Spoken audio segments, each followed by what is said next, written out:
Yep, great. I can't have my audio on while I'm sharing volume from a presentation, so that's great. It's really important that you do this because we can't certify you unless you acknowledge that you've gone through this whole presentation.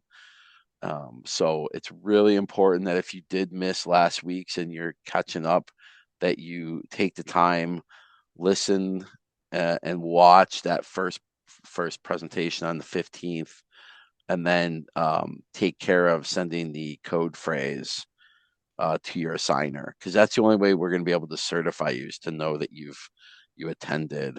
Um, because we don't want to have people's cameras on while they're here. That's kind of creepy. So we just want to make sure, though, that we can certify everyone who wants to be an official and does their due diligence and completes all the requirements, including participating in these 2 classroom sessions. Does anybody have any questions about that? We're going to get started here with some slides.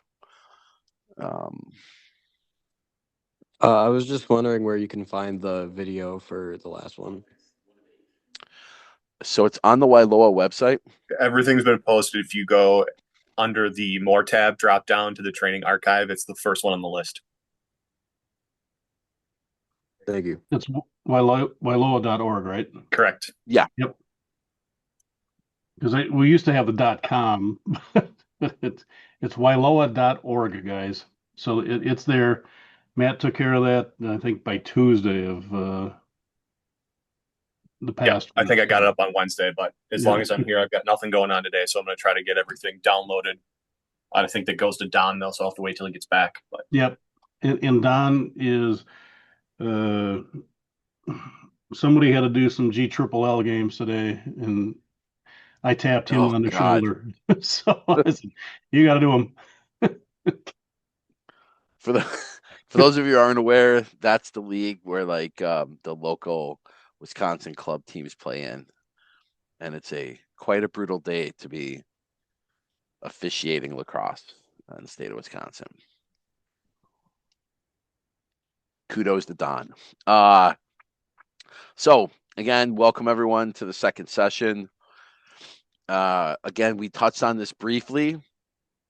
You have to reach out to your local assigners, Matt Bach in Madison, Randy Cohn in Milwaukee, Mara St. John in Bay Valley. You can see their emails there. You absolutely need to be comfortable getting in touch with these people. And,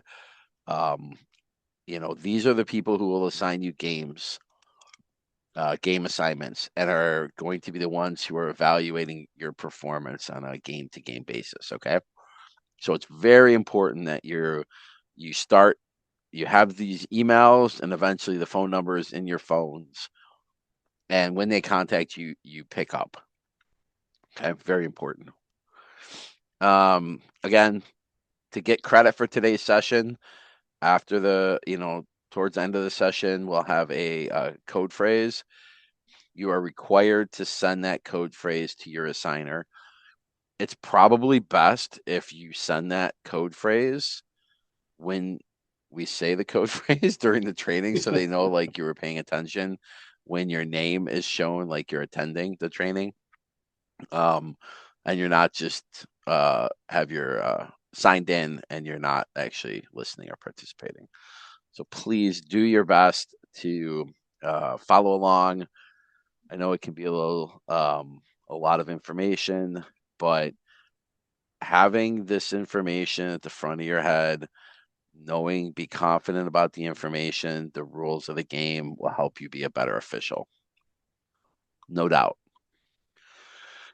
So we talked about this last week too. This is the pathway to become a youth official. Some of you have reached out wanting to do high school games as well. Excuse me. For those of you who are 18 or past high school aged, that information also is on the WILOA website, wiloa.org/become an official. So if you want to be also officiate high school games if you're an adult and you're starting out. Get in contact with your local assigner. Randy is a local assigner in Milwaukee, right, Randy? Yep. Yep, for high school games as well as youth.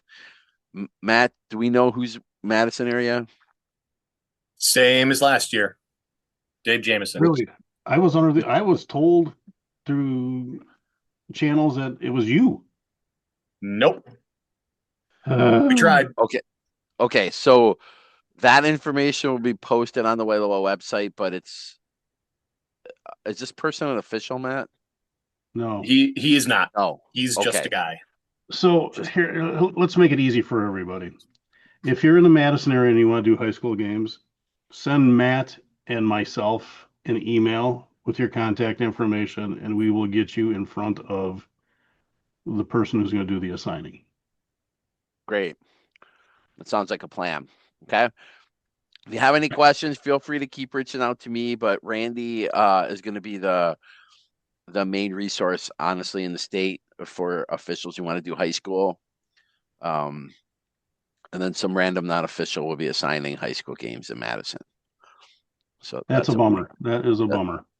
I thought that's definitely a strategy. well, I'm just going to say Um, right now, Matt Bach put numerous hours, and I mean numerous hours, into working with the folks there in the Madison area and with the WIA to get this resolved.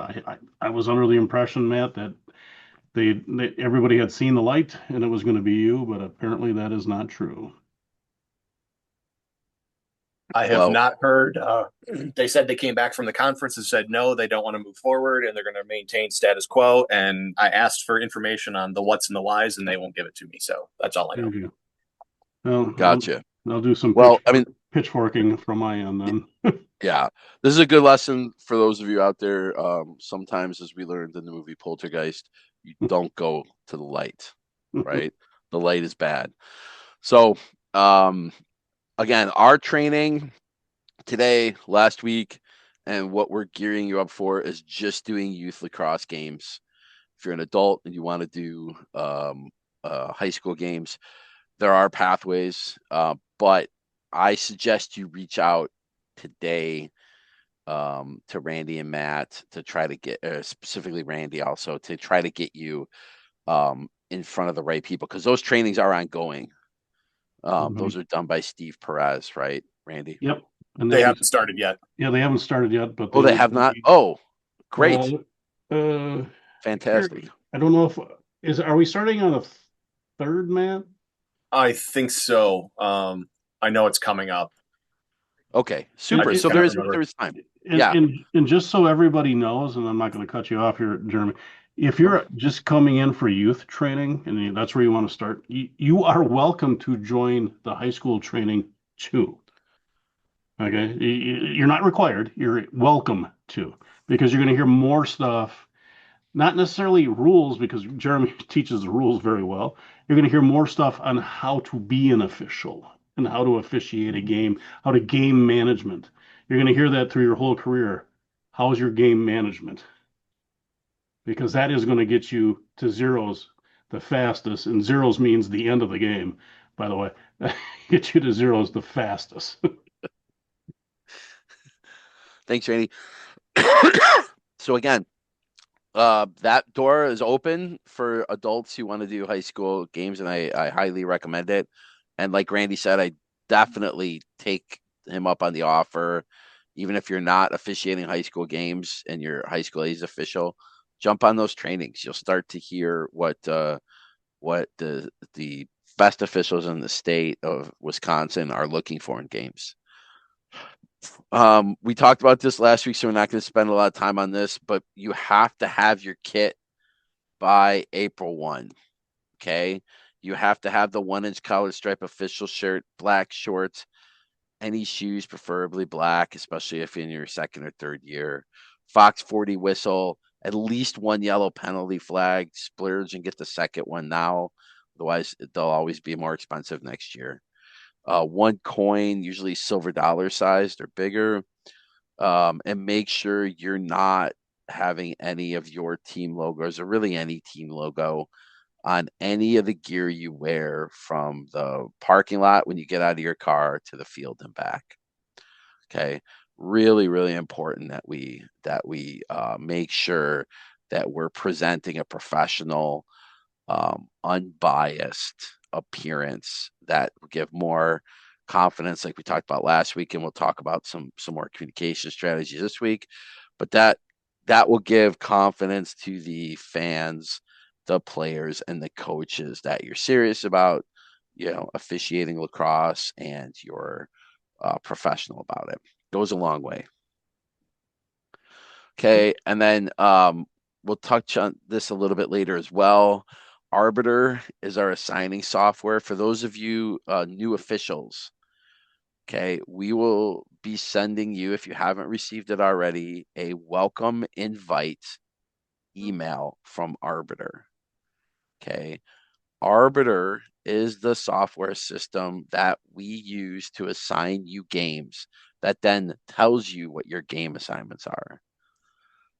Arbiter is not a perfect software, but it's honestly probably the best we have access to. It's expensive, and that's part of what your WILOA dues go to cover. Okay, it's essentially a per license kind of software, and that's kind of a Mhm. bummer.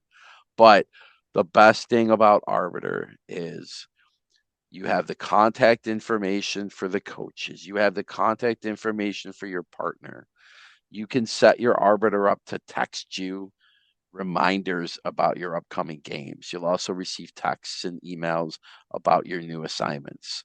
But to actually get that game officially assigned to you, once you get a game assignment, you have to go in and accept it. You have to go in and accept it. Otherwise, depending on who the assigner is, that game can automatically recycle and go to somebody else after 48 hours of you not accepting it. Okay. So towards the end, we'll touch on Arbiter a little bit more, but you have to be on the lookout for you first year officials for emails, invitation emails from Arbiter. Okay. Mhm. It's And there's really also an important. Arbiter app too. Yeah. There's also the app. Depending on how your phone is, like iOS seems to be okay, so Apple phones seem to be okay, but Mhm. sometimes some Android Yeah, phones, I only have iOS, so I can't speak to yeah, anybody else, but I know it works great on the yeah, Apple platform. The yeah, Google one works fine. It's a little clunky once you get logged in, but once you're there, it's fine. Okay, yeah. great. So very, very, very important that you accept this Arbiter invite. You update your address, your full address, including your zip code, and then we'll talk about hopefully later today, but certainly at field training, how you set yourself up to be ready to assign games. Okay, ready to assign games. And what worked well last year is I'll send out a how-to guide for Arbiter outside of the classroom about accepting games, setting blocks so assigners know you're not available. But usually you're having a week or more advance notice for games, Hmm. okay, that are getting assigned to Arbiter. So you have really assignments coming out Friday, Saturday, or Sunday for the following week. It's You really got to do a great job of checking your schedule, making sure that assignment doesn't conflict. You're available to work. You accept that. Once you accept that game, all the other dominoes for the assigners fall into place. Okay. So then other officials are going to other locations who might have been covering your games, or other officials are being loaned out their availability to other assigners because they're short of people. So once you accept that game, if you have to cancel it again, you're not canceling it via email. There are very few exceptions where you can cancel a game without there being some kind of you know besmirch on our assigner's confidence that you'll be able to follow through with a game assignment. Yep. If you're sick, like sick, of course, you're calling your assigner, you're calling Mara, you're calling Randy, you're calling Matt. I have COVID, I have flu, just came on, I feel horrible. It's, Wednesday, Thursday, or Friday for a Saturday game. You're putting the assigner in a bad position, but we're all big adults. Yep. Okay. We know people get sick. If you chronically start to get sick Friday at 9 p.m. for Saturday and Sunday games, you probably won't get a lot more game assignments. I'm just being 100% honest with you. Because first year officials, you are always working with experienced officials. We don't put two first year officials on a 12U and 14U game, and we don't, uh, under normal circumstances, put first year official at a 10U game. Why? Because a 10U game, you're officiating yourself. There's one official for 10U games on a small field. And Mhm. from what I've noticed is the more games you take and the more games that you are available for, the more games that you do get. So like if you are more available and you're more willing to work with the assigners, you'll get more games. So that's what I've noticed. Actually, I was just going to call Absolutely. you out, Lane, to say, tell them how it works.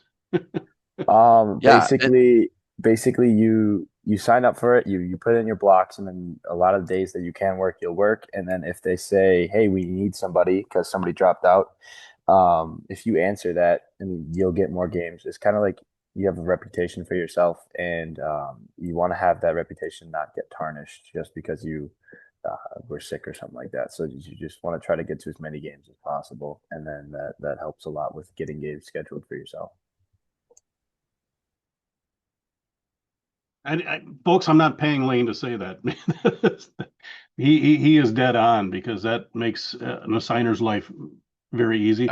Yeah. My rule is always, life happens. So the first one is just, okay, I'm sorry. We moved on. Second one is life happens.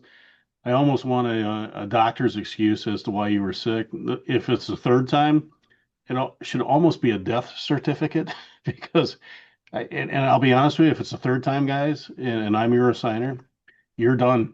I'm done because I put you on a permanent block for the year. Because I can't count on you to do the game. And as Jeremy was saying, anybody who declines a game because they didn't have their block in or whatever it was, there's a domino effect because now I got to start moving people around, and so will Matt and so does Mara. We're all one big team, whether or not we're in Green Bay, Verona, or Kenosha. We are one big team. As Jeremy Yeah. said last week, 100%. we are the third team on the field, and we have to always be doing our best to make sure that because quite honestly, when you think about what is the ultimate mission of WILOA, we cover the games. In the state of Wisconsin. Yep. Yes. The whole state. And that's also like if you're in the Madison area and Randy has, and this will happen in Madison and Milwaukee Really? in Saturday in the first few weeks of the season where the college season's ramping up and now high school games want to happen. I can guarantee you we are all stretching for officials for youth lacrosse. And We are. if Yeah. and if someone from Milwaukee is willing to come to Madison to cover, someone from Madison is willing to come to Milwaukee, that resonates with the signers, and we, are more likely to then give you assignments in the area. That's just the way it works. If you're reliable, you work. If you're not reliable, you'll get less games. And first year officials, you most likely will not get as many games as second and third year officials your first year because we can't pair you with another first year official that doesn't put you in the best position to succeed. It doesn't. And that's why our retention is higher. We want to put you with, youth officials who have been doing it for 2 to 3 years. So they're a resource for you on the field, and they give you the confidence as teammates to have the confidence to make calls and that you're making the right call. Okay. Ideally, you're with an adult age official, but in Madison and Milwaukee, we have very strong second and third year officials who we have Mhm. the signers have complete confidence that they do a good job because we've experienced it with them firsthand, Yep. right?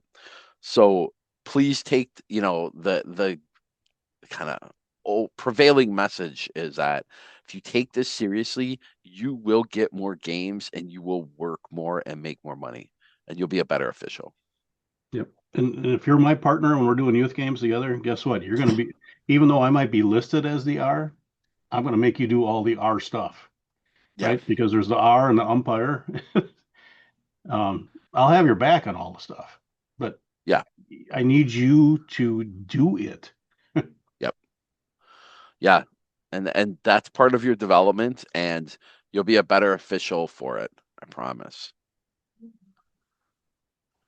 So some of you, well, first off, we had an assignment for new Mm. officials for last week. Get your USA Lacrosse account straightened out, i.e., make sure you're listed as an official. Has everyone been able to do that, first year officials? Has anybody had any problems doing that? Anybody? I have a No. quick question. Yep. So I'm over 18 now, but I started my account when I was like under my parents. Do I have to make a new account or Are you still playing, Mike? Probably, well, yeah, and this is a great question, Zach. Thank you so much. Who's paying for your membership? That's where, uh I am. I played boxing this summer, so that's why I'm still like a player technically. sure. But yeah. You're gonna probably gonna not probably you're going to have to get a hold of them and create your own account. Um, reason being is that's like we talked about last week. That's where your insurance is going to come from, and that's where all of the training materials will be accessible for you and who's ever there, are in that account. Um, and yes, your parents probably did because so anybody who's new to this call, 3 years ago is when the WIA took over the sport of lacrosse for boys and girls. And at that time, what happens with the WIA, just so everybody understands why it's not a disconnect, but why there's a differentiation between the two. The WIA takes care of all of the players in high school and coaches and whatnot, so they're no longer required to be a USA Lacrosse member. Nor does actually an official who's just going to do high school.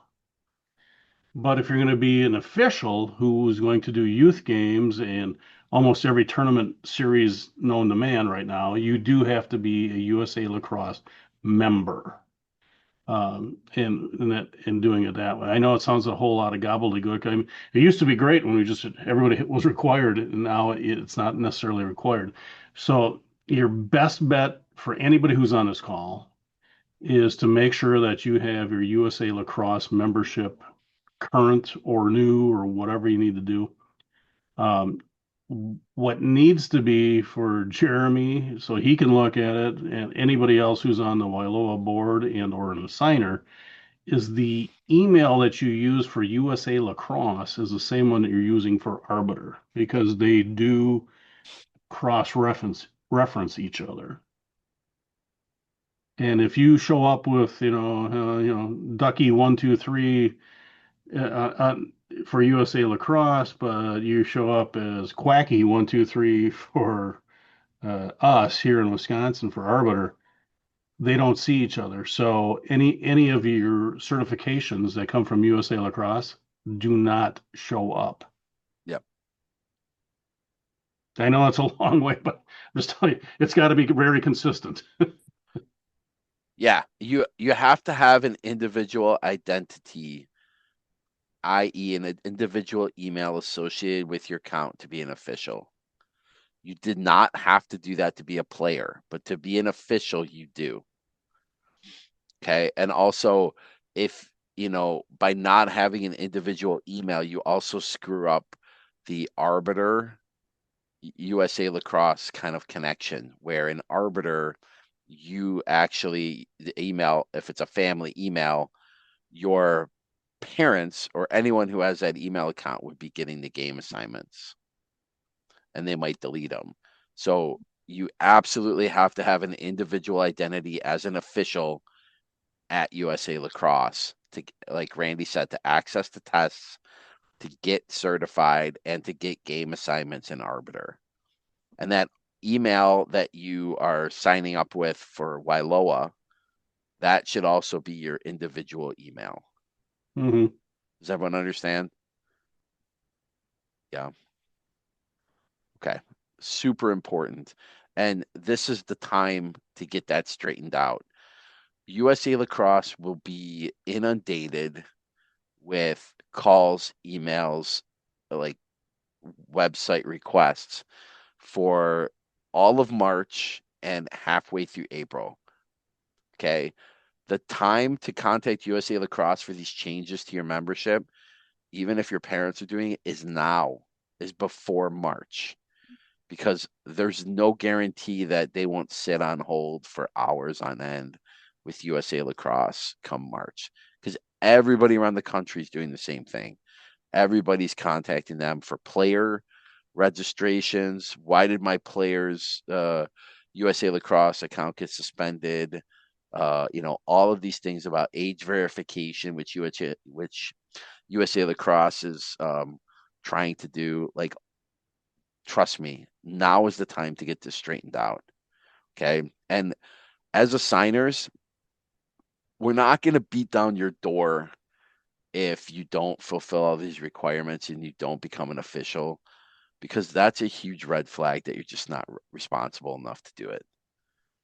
Okay. So, I mean, we'll send emails out, but we're not going to call your parents or, send a bunch of emails or texts like, hey, are you going to get this done? Are you going to get this done? If we have to chase you down, you're just not ready to be an official. You're not making 10 or 15 bucks. You're making 60 bucks typically a game. Okay. So it's a contact sport. We have to know that you're responsible enough to officiate a contact sport and deal with the parents, the players, well, the coaches, the players, and the environment that you're going to be put in. Okay. And we're trained you to do that. But it's not like once you get trained to do it, you've unlocked this logic and you'll be set. You're always getting better every single week. Okay. So within USA Lacrosse, once you get your USA Lacrosse established, it should, when you log in, okay, and go to your profile, it should show you as an official with your membership number and an expiration date. Similarly, you will see this screen, right? Background check, which you don't have to do. Okay. View edit profile if you need to change your address or anything. You cannot change your email unless you have an individual email associated with your USA Lacrosse account. Your parents can't just add an email to you. They're going to have to call in. Okay. My transcript is really where you're going to see your course information. So it's highlighted here. Okay. And you'll see course packages, enrolled courses. Okay. But you have to make sure that official is shown in the game involvement type. If you're listed here as a player, you're not going to be able to see this. Okay. So you have to make sure you're toggled to official. Okay. And once you hit, once you're listed as an official in USA Lacrosse, courses will be available for you to enroll in. Okay. I can't show you what it looks like to enroll, but instead of completed, it'll say um, uh, asked to enroll. And you just click on the enroll button and it'll show enrolled courses. Okay. But you have to do the Boys Officials Annual Certification 2026. Okay. And when you click through that, you have to do the rules and penalties course. You have to do the annual professional development. And you're going to have to do the youth 2026 rules exam. You do not have to do the NFHS rules exam unless you're going to be officiating high school lacrosse. Okay. This is But all printed somewhere, right?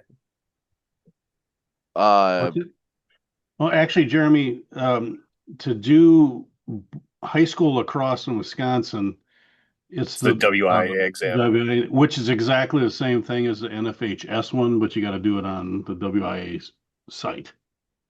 yeah, so perfect. So you can, I would highly recommend you go through this exam, even if you're doing high school lacrosse, where you have to do it officially, because this exam, even if you're a high school age kid and you want to do youth lacrosse and high school lacrosse someday, these exams kind of hit on the key points, key knowledge points in your in what officials of your games, the officials who are doing your games are looking at.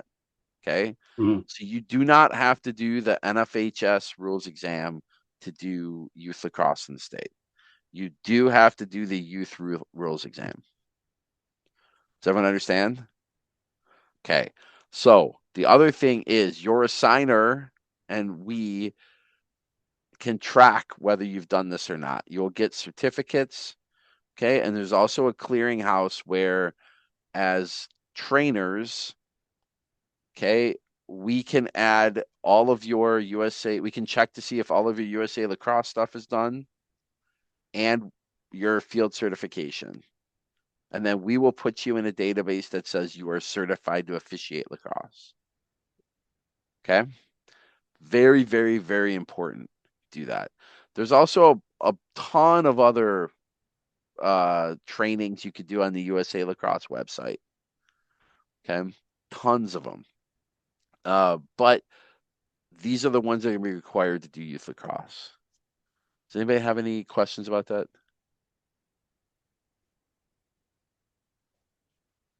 Gabe, do you have any questions? Gabe Weisenthal? No? Okay. Thought you had your hand up. Okay. So please make sure that you take care of your USA lacrosse stuff. Um, the goal was to have for new officials to have that done by this training session, but you absolutely have to have that done next week, or at least making progress towards getting that done. Does anybody have any questions about that? Yeah. Question though, but guys, unfortunately, you gotta call USA Lacrosse to get that ad. I don't know. In in the world of AI, you still have to actually physically, or not physically, just call them and say, I need to add this to my thing or my membership. So, and the faster you do it, the faster you show up because I get a report from USA Lacrosse anytime I can pull one anytime I want to. But I share it with all of the assigners and Jeremy and all the trainers too. Say, here's who's on the list. So if you don't show up on the list, you're probably not going to get any games. Yeah, that's a great point, Randy. Like you know, you have to communicate with your assigner. You have to communicate effectively, excuse me, and clearly to get games. And you know, if we'll send out a list before the start of this, in mid-April, before the start of the season. These are the names of the officials who are certified, or at least contact you if you're not on that list and you've sent the phrases to your assigner. We'll reach out to you and say, hey, looks like you haven't completed all your stuff. Let us know when you have. We'll see you at field training. Mm-hmm. But at the end of the day, again, nobody's chasing you down to get this done. We're expecting you to be responsible enough to do it. Yep. And not only are we not chasing you down, mom and dad are not chasing us down. Okay. Yeah, that's a good point. If your mother or your father contact me, only if they've hit the edge, with USA Lacrosse, that's fine. Yeah. But My son would like to be an official, but he doesn't know what to do. I don't, I'll be honest with you, I don't respond to those. If you want to be an official, then you better be contacting Jeremy, Matt, Mara, or myself. Yeah, it's a good point. You can do it. We're all big boys and girls. We can Mhm. do it.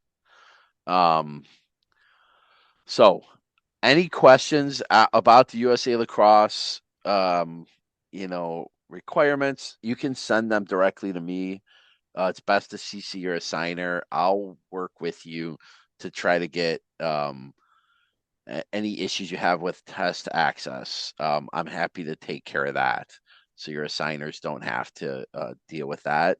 But make sure they're CC'd so your assigner knows you're making this effort to get your USA Lacrosse stuff done. It takes 4 hours, to be honest with you, at most. But engage with it. Make sure you're doing, you're focused, and the amount of energy you put in is directly proportional to the amount of games and the amount of money you'll make this summer, right? And you can't do most summer tournament games where there's large sums of money, potentially 15 games a day, unfortunately, from some officials. You will not be eligible to do that if you're not USA Lacrosse certified for the majority of those tournaments.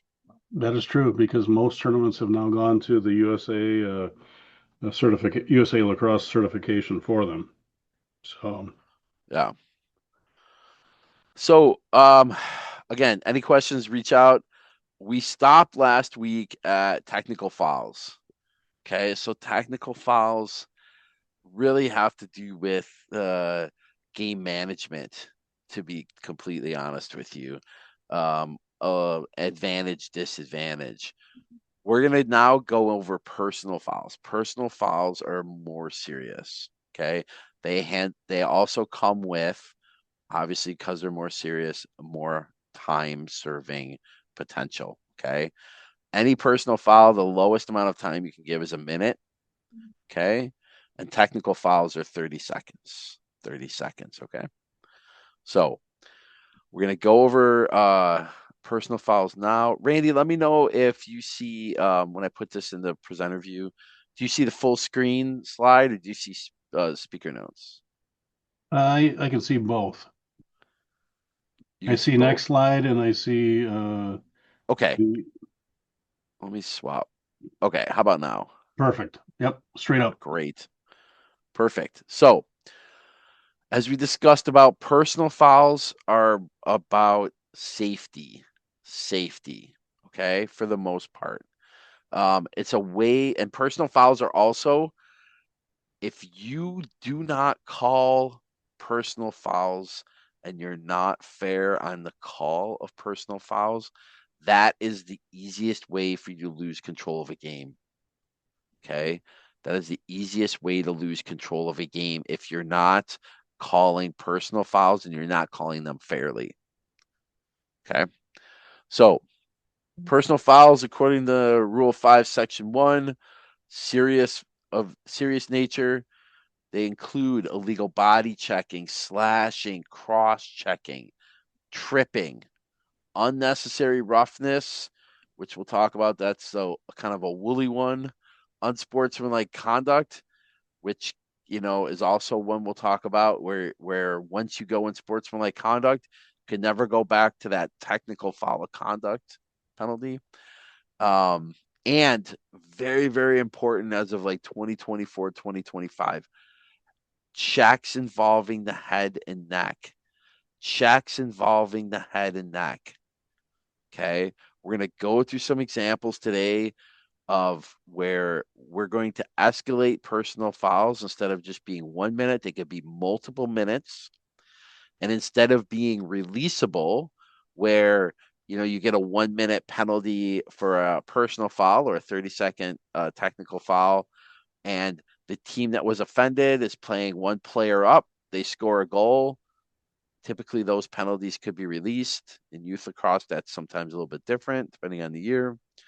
But we can actually Yeah. hold those penalties of a serious nature in. So even though a goal is scored, the penalty is not released until the full time is served. The full time is served. That's an escalation of personal fouls, and typically that happens when there's head and neck contact, and we'll talk about that. Okay. Personal fouls are also illegal equipment. So illegal sticks, whether you're using an illegal stick, illegal gloves. And remember, we don't do stick checks. In lacrosse, we do equipment checks. Equipment checks. So if somebody's requesting a stick check, you're requesting all the equipment of the player. We talked about what you need to be legally equipped to be a non-goalie player on the field and a goalie player. Okay. Goalie players don't technically need elbow pads, but they still have to have gloves, the proper goalie chest protector, okay, and a throat protector. Again, I'm going to hammer on this before because unfortunately I've had the displeasure of not having 3 games go in the 20 years I've been officiating because one team's goalie didn't have a throat protector. Okay. Can't let that game go. And it was a nice walk for me with all the fans leaving Lower Oshner Park in Baraboo the last time I had to do it because we could not have a game because the goalie was not properly equipped. But that's, Jeremy, you have yeah, a fantastic point there, guys. In youth in high school, uh, the check is different than it is in college. The college, we're just looking at sticks. That's all we're looking at for. In youth and in high school, it's an equipment check. Shoes, elbow pads, gloves, shoulder pads, goalie. If somebody calls one on the goalie, you're looking, do they have the proper, chest protector? Your mouth guard. I mean, it's everything in high school and youth. You're doing the whole thing. It's a good practice. A lot of times in youth, we don't do it.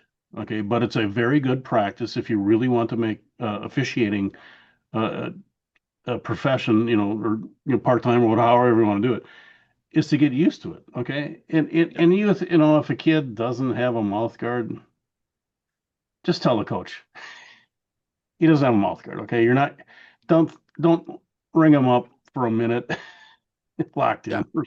Just say, hey, because a lot of times these coaches and kids really don't know, right? Now you really could send a message by saying, okay, you're going in, that's it, and that's a minute, but just get used to the whole thing. You're measuring the stick. You're doing all the things. I don't know, maybe some of you don't know how to measure a stick, right? Is it the proper length from head to bottom? Is it the proper length on the head itself? Is it the proper width? The shooting strings? It's all of those things that you have to know in a second when you're doing all those things. Um, yeah.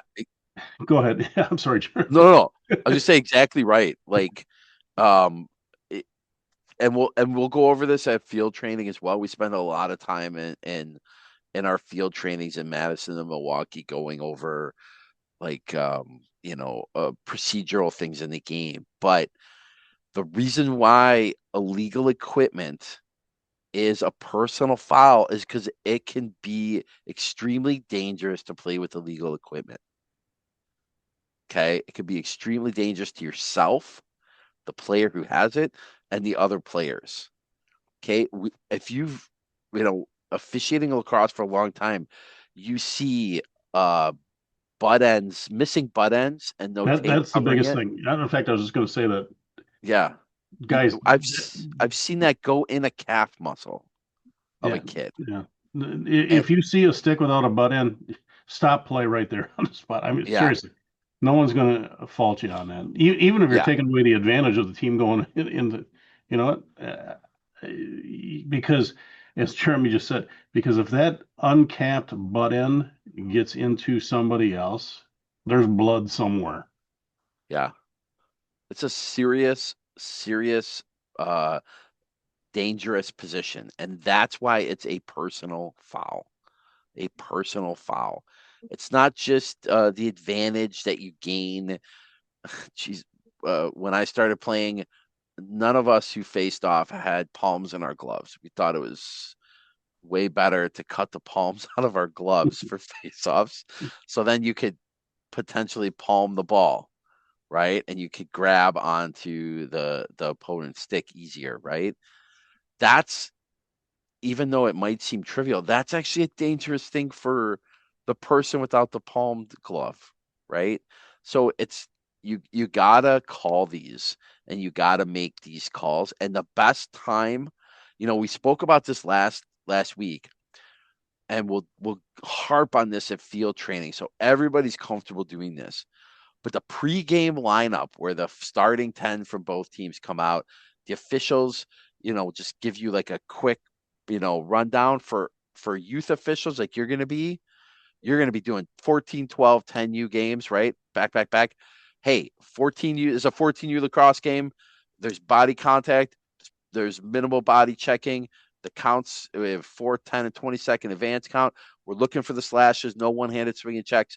You don't want to spend a lot of time, but it's a really good time while you're talking. Look to see how many kids don't have mouthpieces. Look to see if anybody has illegal equipment. That's the best time to cut that right at the start of the game. Get that kid off, okay? And get somebody on who's properly equipped. It will happen. It will happen almost every single 10U game you do. That's why we still want to do lineups at 10U, is because if it's the first game of the day for 10U and they have like 4 or 5 other ones going on, set the tone then. Let them know what you're looking for. You have to have a mouthpiece. Hey, that's going to be, once you get possession of the ball, you don't have a mouthpiece, it's going to be a whistle. Okay. Yep. And And Jeremy makes a great point. If you're taking the first face-off and anybody shows up without a mouthpiece, you send them off right there, because you have just told everybody we're paying attention. Now, you may not for the rest of the game, but you just yeah. told everybody you are. And you know what's going to happen? Both coaches are going to yell at their team. Everybody get your mouthpieces. That will cut that issue out of your game. You still have to look for it, but most coaches are going to be on that. And also, any good lacrosse coach at the youth level, in their coach's bag, has an extra throat protector, about 10 mouthpieces, and Also, anything else that they know, extra set of arm pads or elbow pads, gloves, everything that they know kids forget and can't play the game without. A Okay. thing about that is that if you see a kid without a mouth guard and you don't call it, but then later in the game you call a kid with a mouth guard, that's gonna cause a huge issue, because these kids are gonna see these other kids without mouth guards that you've clearly seen, and they're gonna go, "Hey, what the hell? This kid doesn't have a mouth guard.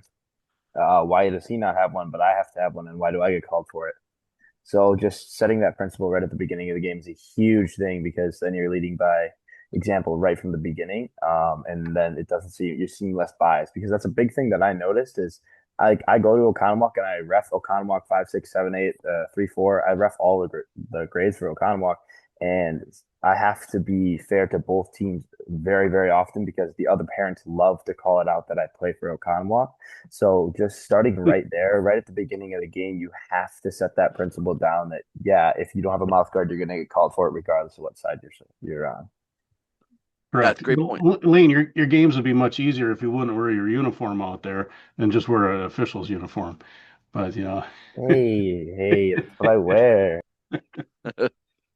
But so that's a great point. Be step on these calls as soon as you see them. You can't let a call that you see go uncalled. Okay? Otherwise, like was pointed out, once you do start calling it, it's too late. It hasn't been fairly adjudicated, right? Because the other team didn't get called for it. Even if it's not based on any bias or any unfairness, it's perceived, right? And that goes to appearance. Excuse me. That goes to all the things we've been talking about. It's setting the tone. Once you get out of your car, walk to the field, properly dressed, properly. You don't have any shirt hanging out. You don't have like aviators on without a hat. Set the tone for you being professional. People will pick up on it. People will be more comfortable having you officiate their game. Okay, there'll be less tension, less tension. Okay. So the three types of personal fouls. Okay. Illegal contact, illegal equipment, illegal conduct. Okay. Illegal conduct. Legal equipment includes all of the mandatory required equipment, like Randy and pointed out. Okay. And our ability to handle these three, parts of this Venn diagram are so important. It allows you to control the game. It keeps the safety of the game, and it gives you credibility. Okay, it gives you a lot of credibility. Okay, so this overlapping part: control the game, safety of the game, crew credibility. Okay, so personal fouls related directly to safety, cross check, illegal body check, checks involving the head and neck, body check of a defenseless player, slashing, tripping, unnecessary roughness. So, a standard cross check that's not to the header or neck, that's not overly violent, okay, is 1 minute. Illegal body check that's not to the head or neck, overly violent. A standard illegal body check, 1 minute. Slashing with, again, not overly violent slashing, 1 minute. Tripping, 1 minute. Unnecessary roughness, 1 minute. Okay. Now, any of those penalties outside of unnecessary roughness really could be locked in or given extra minutes. Okay. So illegal body check, cross check, slashing, tripping, if they're overly violent or to the head or neck or to a defenseless player, okay, you can give those for up to 1, 2, or 3 minute or 2 or 3 minutes. So instead of just a standard one, you can go 2 or 3 minutes, and you can have them be full serve penalties, meaning they're not releasable for the length of time that you have given that severity of the penalty. Okay. We'll talk about some instances where there isn't subjectivity, but yes, there is subjectivity here, Right. The which only is one there, Jeremy, would be tripping. That's pretty much a minute, unless you, as the official, and yeah, what Jeremy's talking about, it was so violent that it really became a slash, and it wasn't a trip. yeah, yeah, and that's a good point. So the one I keep thinking about is a kid running up the sideline carrying the ball, another kid who could catch him decides he just slides from behind and trips him, Hmm. right? So what you want to do is look for severity. Now, at the youth level, you can always look at the illegal body check. Okay, depending on the age of the player, body check is either you either can't body check or there's minimal body checking. Hmm. Okay, that gradation of whether something's too much or too little falls on the official, falls on the official's judgment. Now, if a foul, a personal foul, a cross check, a body check, a slash goes to the head or neck, okay, we're locking that time in. We are locking that time in. Okay. So if you see that contact of the head or neck, we're going to make that penalty not releasable, meaning when there's a goal scored by the team who is playing a player up, they are not releasing that penalty. That penalty will serve for the whole length of the penalty. That's Yep. non-releasable, And, and non-releasable. and for you high school guys who are on here going, well, Randy, you don't do that in our high school games. There's a difference. What we're trying to do is teach the youth to not do it. So we're Yeah. trying to make it more impactful at the youth level. Doesn't mean you're changing how you're calling your stuff. You're just adjudicating it a little bit tougher than you would see in a high school game. Does Yeah, everybody it's great. understand that? Okay. Because the rule book never changes from start to finish. It's Yeah. how are we adjudicating the plays that we don't want to see at the higher levels? Because if you can minimize them now, I mean, I'm I'll be honest, and I know we're recording this, but I'm still pissed at USA Lacrosse because they took the one-handed stick check back out. That was the Yeah, best rule they ever made. very much so. Yeah. And to just so you officials know, in the state of Wisconsin, areas determine whether or not that's called. What Hmm. one-handed stick check at the youth level, hopefully will have a WLF designation that it'll be illegal all around the state. And I think that's where we're at, right, Randy? Yeah, we're working on that right now, just to make sure that it's going to come down all the way. Yeah. It was the best rule that the USA Lacrosse ever came Easily. up with because it Yeah. made the game so much cleaner. Yep. It does. And there's no reason at the youth level that you need to do a one arm swinging check. So I'm sorry. And The just point. tell the coaches at the beginning of the game what you're going to officiate. Hey, no one-handed stick checks if that's the way you want to play it. Yes, Like, and that's a great yeah, point, Lane. Yes. If you set the parameters with the coaches, here's how I'm calling it. And don't let them say, well, they didn't call like that last week. Just say, I don't care. This is how we're calling it today. So they know the And, parameters. yeah, and it's important that we provide coverage as WLF and WILOA that Yep. that's the state. That's going to be the state expectation. Because what we don't want to have is some officials, more experienced officials say, "Hey, no one arm swinging checks," and then next week they're allowed. We want the coaches to know around the state that this is the way officials in the state are going to call.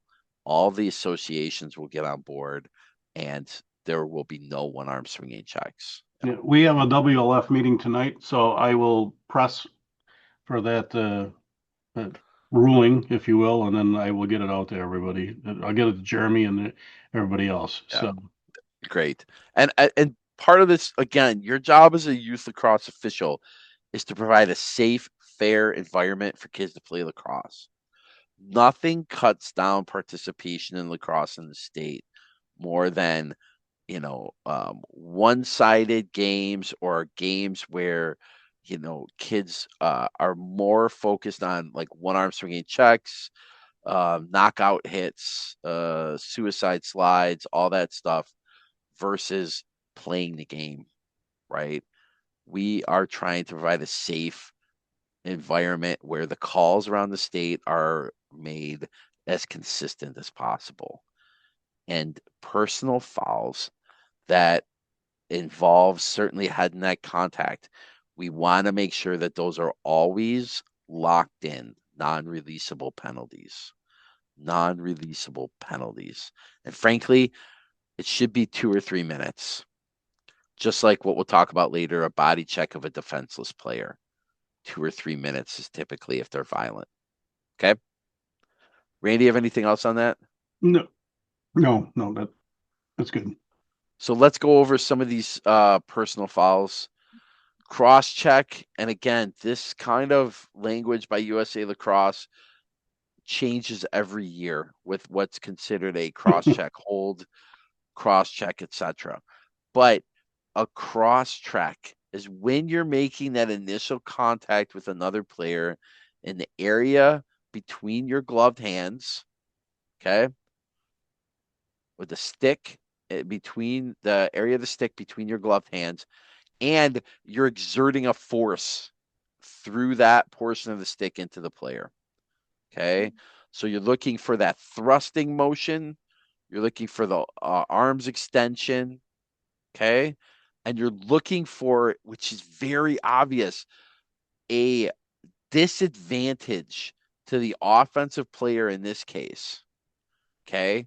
By not having equal pressure or the gloved hand making pressure where, it's a good ride, it's a good defensive form.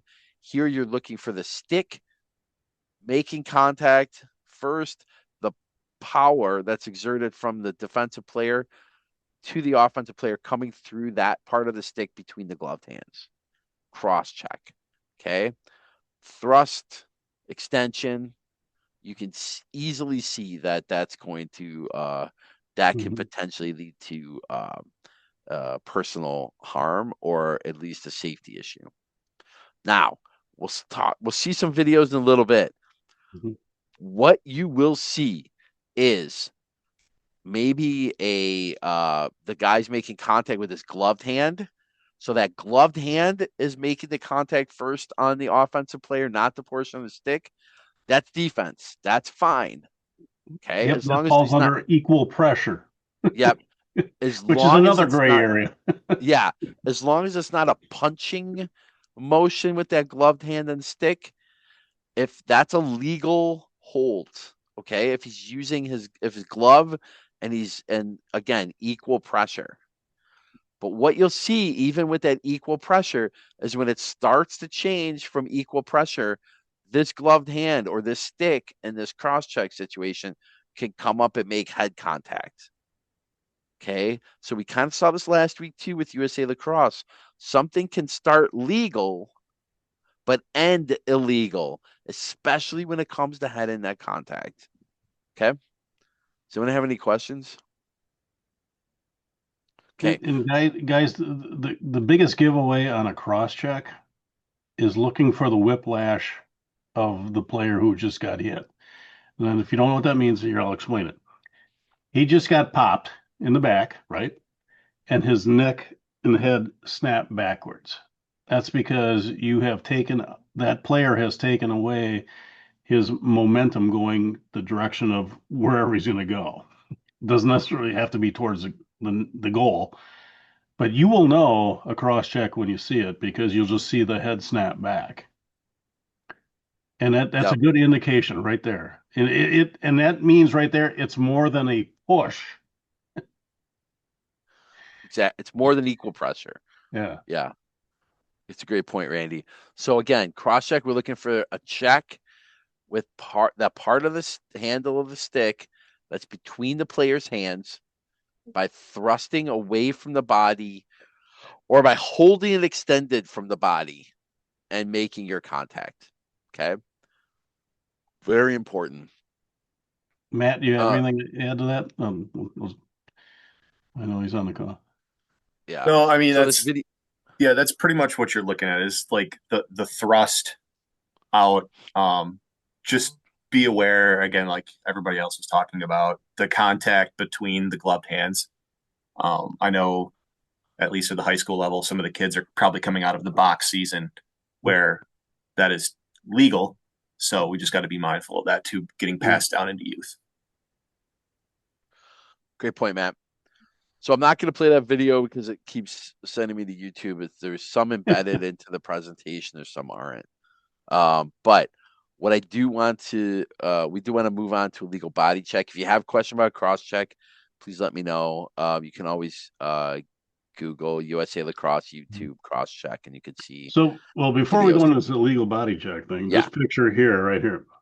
Now, assuming that this player has left the ground by his own volition, I've got nothing. But if that player helped him get off the ground to get in this position, Right. we're talking about something.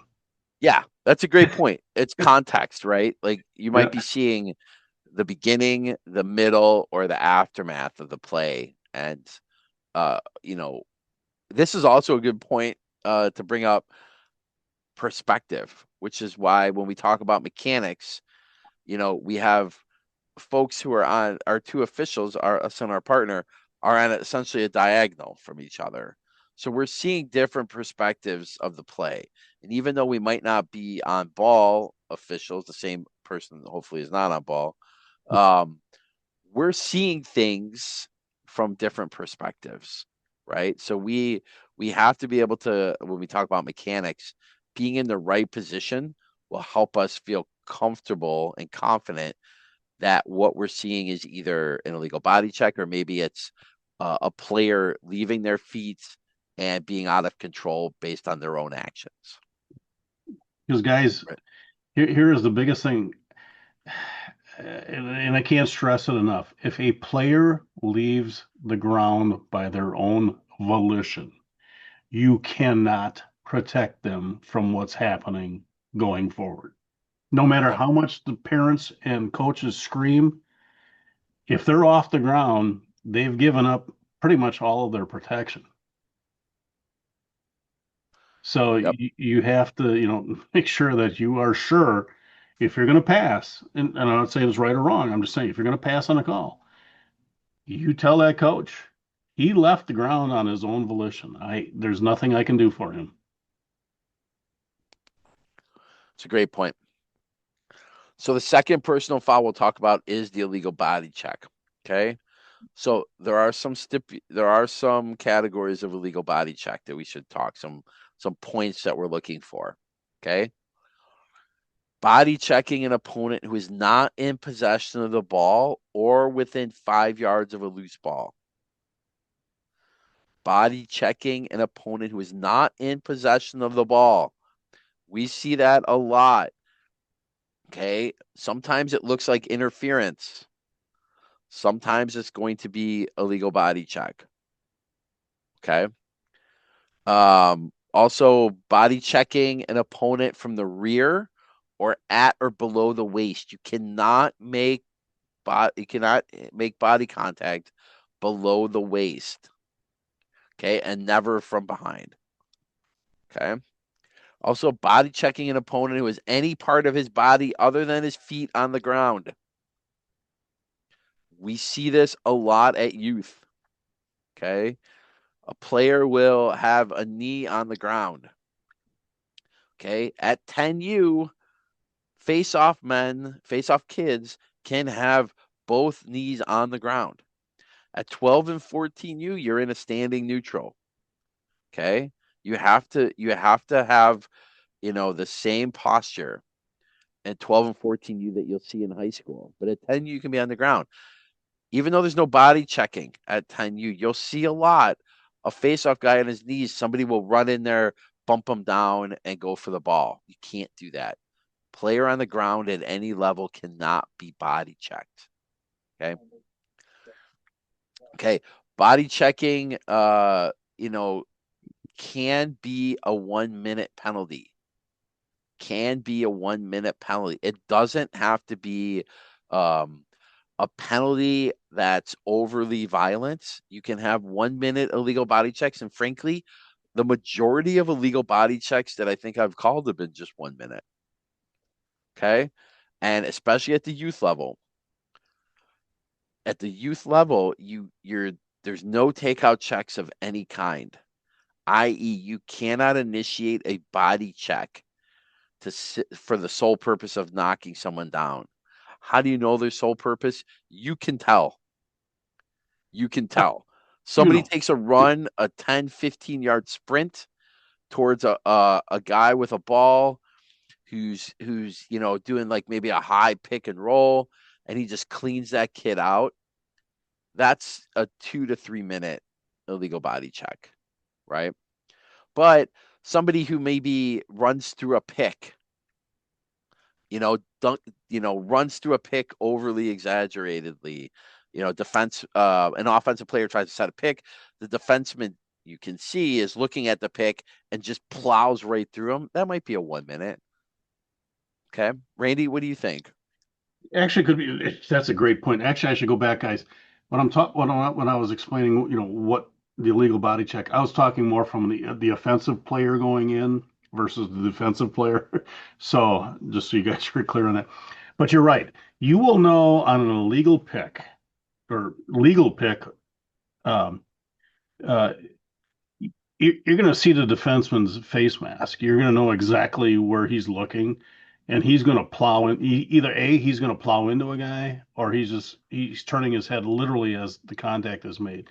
You will know it. You may not know it on your very first game, and it may take you to your second year, but you'll understand how the flow of the game is, and you will see it because sometimes you pass, like no, and sometimes you just go, "Hey, great pick," and you tell the player when they're pulling themselves off the ground. Way to take one for the team. Yeah. You know, and a lot of the plays you're going to see at the youth level versus the high school level, you're not dealing with kids who are experienced in setting picks. You're not dealing with kids who know if they're getting picked to go over or under a pick, right? So there's going to be moving feet. There's going to be sticks sticking out that are wider than the shoulder. There's going to be leans. There's going to be feet sticking out. right? By the person setting the pick. If you call that early, you're setting the example. You're setting the bar by which you are going to call those. And you'll allow players to develop, but you'll also allow the game to get cleaner. Yep. Okay. And to And if Jeremy's it, point, explain it, because what here an illegal pick in youth, for the most part, is always going to be the stick hanging out because they don't know enough to do the old Russian hip check and all that stuff, right? So when you call it, explain it to him and explain it to the coach at the same, when you're coming up. Here's why I yep, called it, coach. His stick was hanging, wider than him, so they can clean up the game on their own. Then you don't have to anymore. To Jeremy's point. So, because you're going to see it, and we see it at every level, and you got to call it. And when you see that stick hanging out there, sorry, man. And then at the higher levels, that's when you see the Russian hip check and the lean. You're probably not going to see it in youth because they don't really know what the heck they're doing. But at right. the higher levels, you're going to see the lean and that. So it's one of those things where you just know it when you know it. It's kind of like we talked last week, the play on. Yep. Jeremy and Matt and anybody else who's on here who's been around the game. I can't teach you a play on. You just know it when you know it. Yeah. Yeah. And that's why we drill at the field training. That's why we want you to get games and do games with experienced officials so you can see this, right? So even though like this illegal body check is typically 1 minute releasable, you can escalate an illegal body check to be a full-time serve of 1, 2, or 3 minutes. Yeah. But if it's vicious, you're going 2 or 3 minutes. If it's to the head or neck, you're definitely going 2 or 3 minutes locked in. Okay, and we'll talk about that in a second. But this is another point, Randy spent some time on this already. But if a player who is about to be body checked turns his back, jumps, or moves in a manner to what would make what started as an illegal check to become illegal because a player jumps, turns his back, or moves in a way to like quickly manipulate his situation, that's not going to be a foul. That's Yep. not going to be a foul for a legal body check. So And if folks, there's a player who's that's a going big to boy play, non-call. yeah, a player who's going to do like a man ball and it's 2 yards away from the ball and he's going in, if another player turns his back or flops or jumps down, goes FIFA, like that's not going to be a penalty. And those you're going to call those because you know the rule, because you see it as a flop or a last minute turn to the back, but nobody else, none of the fans, none of the other players or the other coaches are going to see it that way. Right. Okay. Some of Just keep, your biggest calls are going to be non-calls, yeah. and that is you preparing yourself to take the heat. Yep. And the way that that heat dissipates, lessens, or ameliorates is by you having all the other calls that you're making. You're keeping the game under control. You're making the technical foul calls. You're making the personal foul calls. Your appearance once you got out of your car, went to the field, you were professional. Yes, sir. No, sir. Yes, ma'am. No, yeah. No, ma'am. That gives those times when you have to make that hard call, people will be more accepting of your judgment. Okay. So checks involving the head or neck, 1, 2, or 3 minute non-releasable. Non-releasable means they're not going to be released until the full time of the penalty is served. Okay. So checks involving the head and neck, targeting, cross check, legal, then follow through. These are what we're looking for. Okay. Mhm. Spearing. Spearing is very, very common at levels. Offensive player drops their helmet. So the crown of their helmet is the first thing making contact to their opponent's body. That's dangerous for both the offensive and the defensive player. Okay. Uncontrolled slashes, you'll see those 1, 2, or 3 minute non-releasable, especially if to the head or neck. cross check to the head or neck, 1, 2, or 3 minute non-releasable. We'll talk about targeting in a minute. Okay. But a lot of these penalties that you're going to call to the head or neck, they start legal and then they follow up or end to the head or neck. They still have to be called. They still have to be called. Mm-hmm. So what you're seeing here with um, blue on offense, white on defense. Okay. This might have been a legal hold, equal pressure on the defenseman. But even though you can say, hey, maybe the offensive player ducked down a little bit, the offensive player has the right to make a lacrosse move to score. Mm-hmm. Okay. But this check has to be under control and it can't go to the head or neck.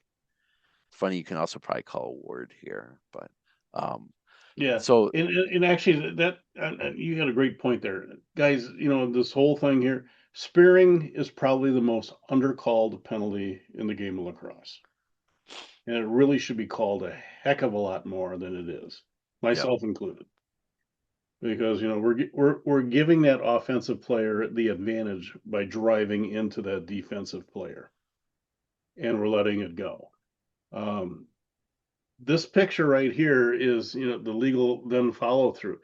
And now at youth, I don't care. Just call it. You got to call it. It's got to happen. High school levels and college, and Matt can attest to this. What we're looking for is, did that player duck and allow that to happen? Or did the player who was putting the check into him start pulling back as that player ducked? yeah, So it's really, you learn it as you go, I guess is the best way. But in youth, they're going in minute, yeah, at least a minute for locked in. Matt, you yeah, want anything to add to that? It's all about player safety. Just think that. Um, Obviously, the rules will vary a little bit as we go up through high school and through college. But again, we're talking about youth players here. So if you a see an infraction, make sure you call it. If it's something severe, anything to the head or neck, make sure you are penalizing appropriately. We want to make sure these kids are playing safely. We're playing by the rules. So I think, like Randy said earlier, it translates up as they progress through those years going into high school. So they play better, quicker, safer. great. Thanks, Matt. And again, it's very important. Things can start legal, end illegal. 1, 2, or 3 minutes non-releasable is depending on the severity for personal fouls to the head or neck. Okay, checks to the head or neck. Okay. Jeremy, if I can add one more thing, I Yeah, think please. this either was a courtesy of Randy or this was courtesy of our friend John DeVries when we were first introducing the head contact stuff with 1, 2, or 3 escalations. The way I always framed it, and it still kind of works to the current circumstances, if it starts low, finishes high, there's your 1 minute. If it starts high and finishes high, there's your 2 minutes. If it starts high, finishes high, and there's a follow through or it's excessive, then we can go 3. So it's just kind of a good way of progression of seeing how the contact was made. And you're correct. Absolutely. And guys, Yeah. if you're going 3 out of the chute, which I'm never going to doubt your call, you also have to be prepared for an ejection. Yep. And Absolutely. I go, and that's huge. Guys, you got to understand it. That's huge. Okay, if you're going 3, you have hit the end of the tree of penalties, right? And Yep. because if you're going 3, then in your mind you've already told yourself that player shouldn't be on my field any longer. So you have Yep. to be prepared to take it all the way. Yes.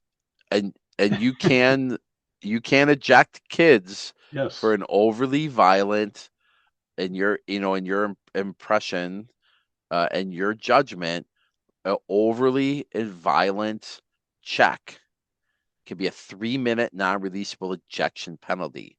But one thing to consider in youth lacrosse, okay, that it's a-okay if you do that. If you eject a player after the game, you have to reach out to your assigner to let them know you've ejected a player, and your assigner will probably ask you for a phone call when you're done, and also done for the day officiating, and also a email about Yep. the number of the player, what happened, and how the coach of the team of the player ejected handled things. Yep.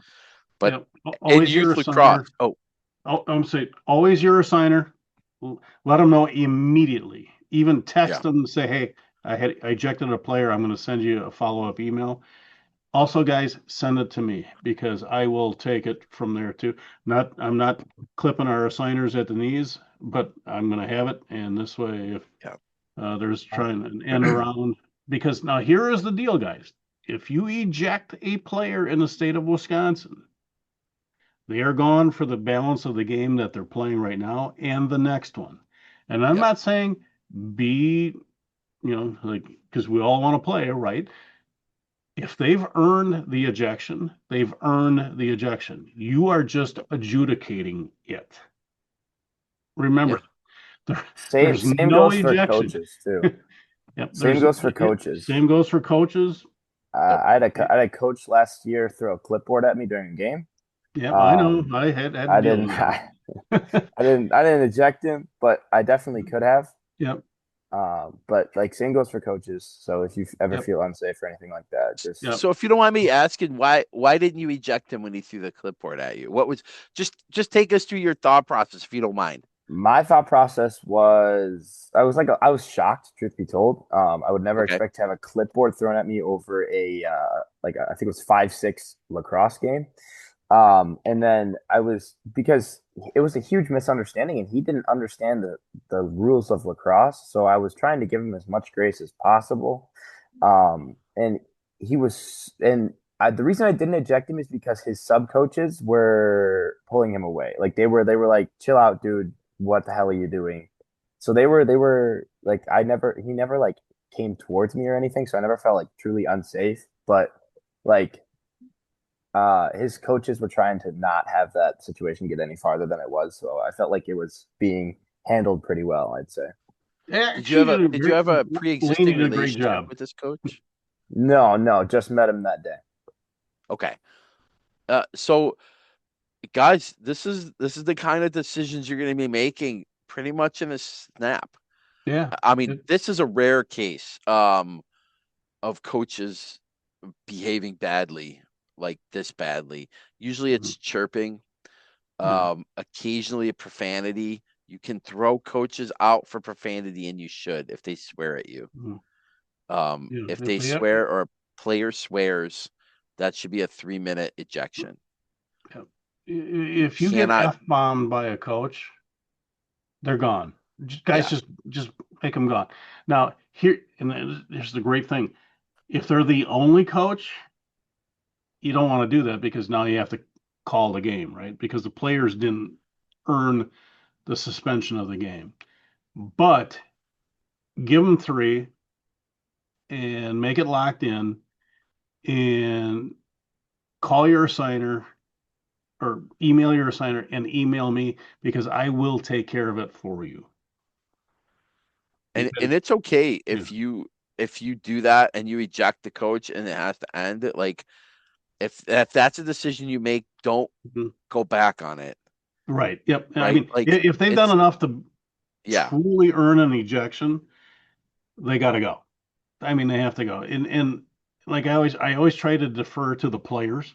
yeah. How can I get these guys and gals to the end of the game because they're there to play. It's always the adults that get in the way. So, Yeah. But um, it was yeah, to Randy's point also, at the youth level, swearing and fighting by a player, and especially like if you hear something and you don't know for sure that you heard it, do a warning to both teams. Hey, I think I heard something. Just so you know, if I hear anybody swearing on the field or swearing at each other or myself, It's going to be a 3-minute non-releasable ejection. You know, if you hear something and you don't know exactly who it was, just give warnings to both teams. Set the tone, right? Yep.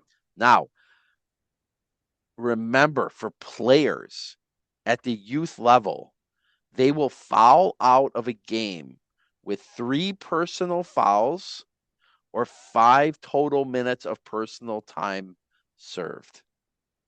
3 personal fouls, any 3, no matter the time, or 5 total minutes of personal foul time. Players will foul out. That is not the same as an ejection. Right.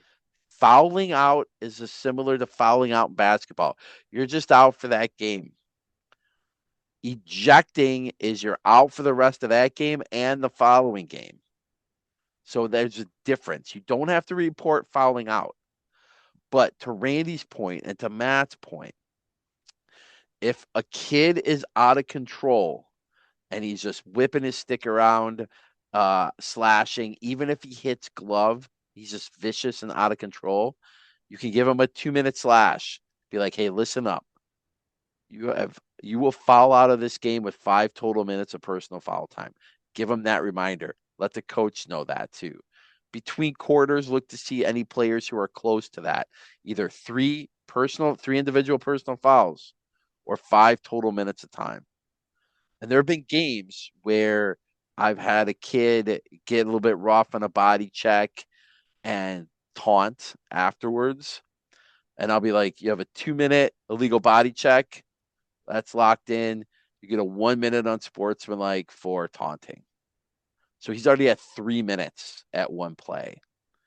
And unfortunately, this other kid then, when he got that news, slammed his stick down and got a second unsportsmanlike conduct and was ejected instead of getting fouled out. So he missed his second game because 2 unsportsmanlike conduct penalties, you get ejected.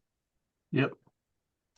Okay. And to Jeremy's got a great example there. Guys, if you got a player, I'll say 27 white, or it could be 32 blue, I don't care what night, and they are at the cusp of just making your life miserable and the whole game miserable, foul them out.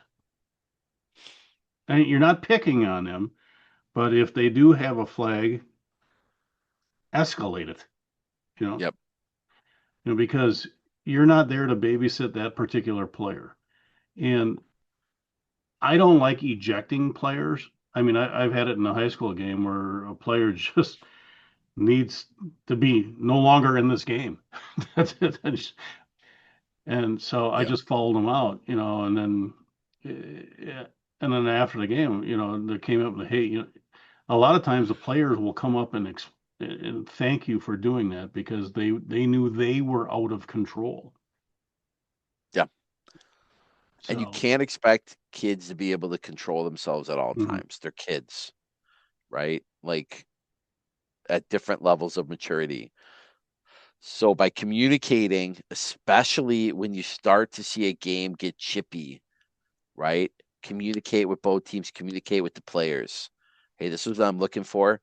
No matter, no matter what, you're out of control on the field and you're demanding that my attention. And that's not what you want. You don't want this giant red light going off over your head for my partner and I to just have to focus on you because you're out of control. right. Right? That's not what we And want. Jeremy, that is a fantastic point too. Guys, when you know you have a player that's out of control, you and your partner are literally now watching that player. You're not watching what's going on in the course of the game.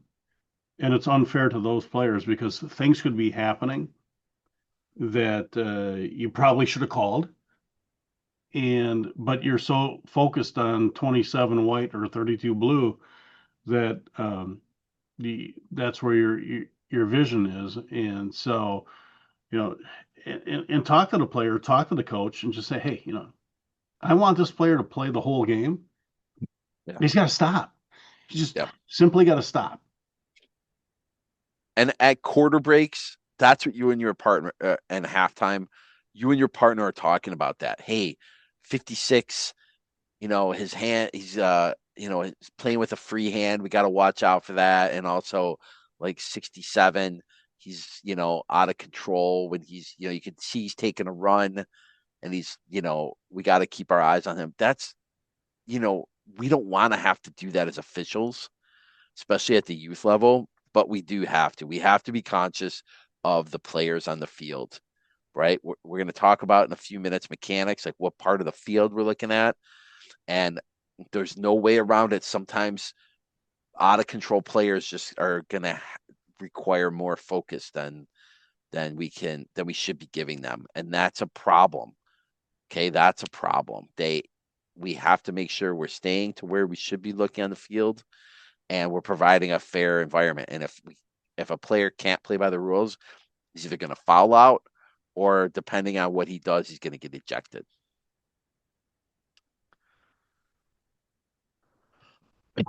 So here's a USA lacrosse staged. I love how they say this is a staged example of what starts legal and then ends illegal. So we'll watch this. See, we'll stop it here. There you go. Legal contact, illegal contact. Okay.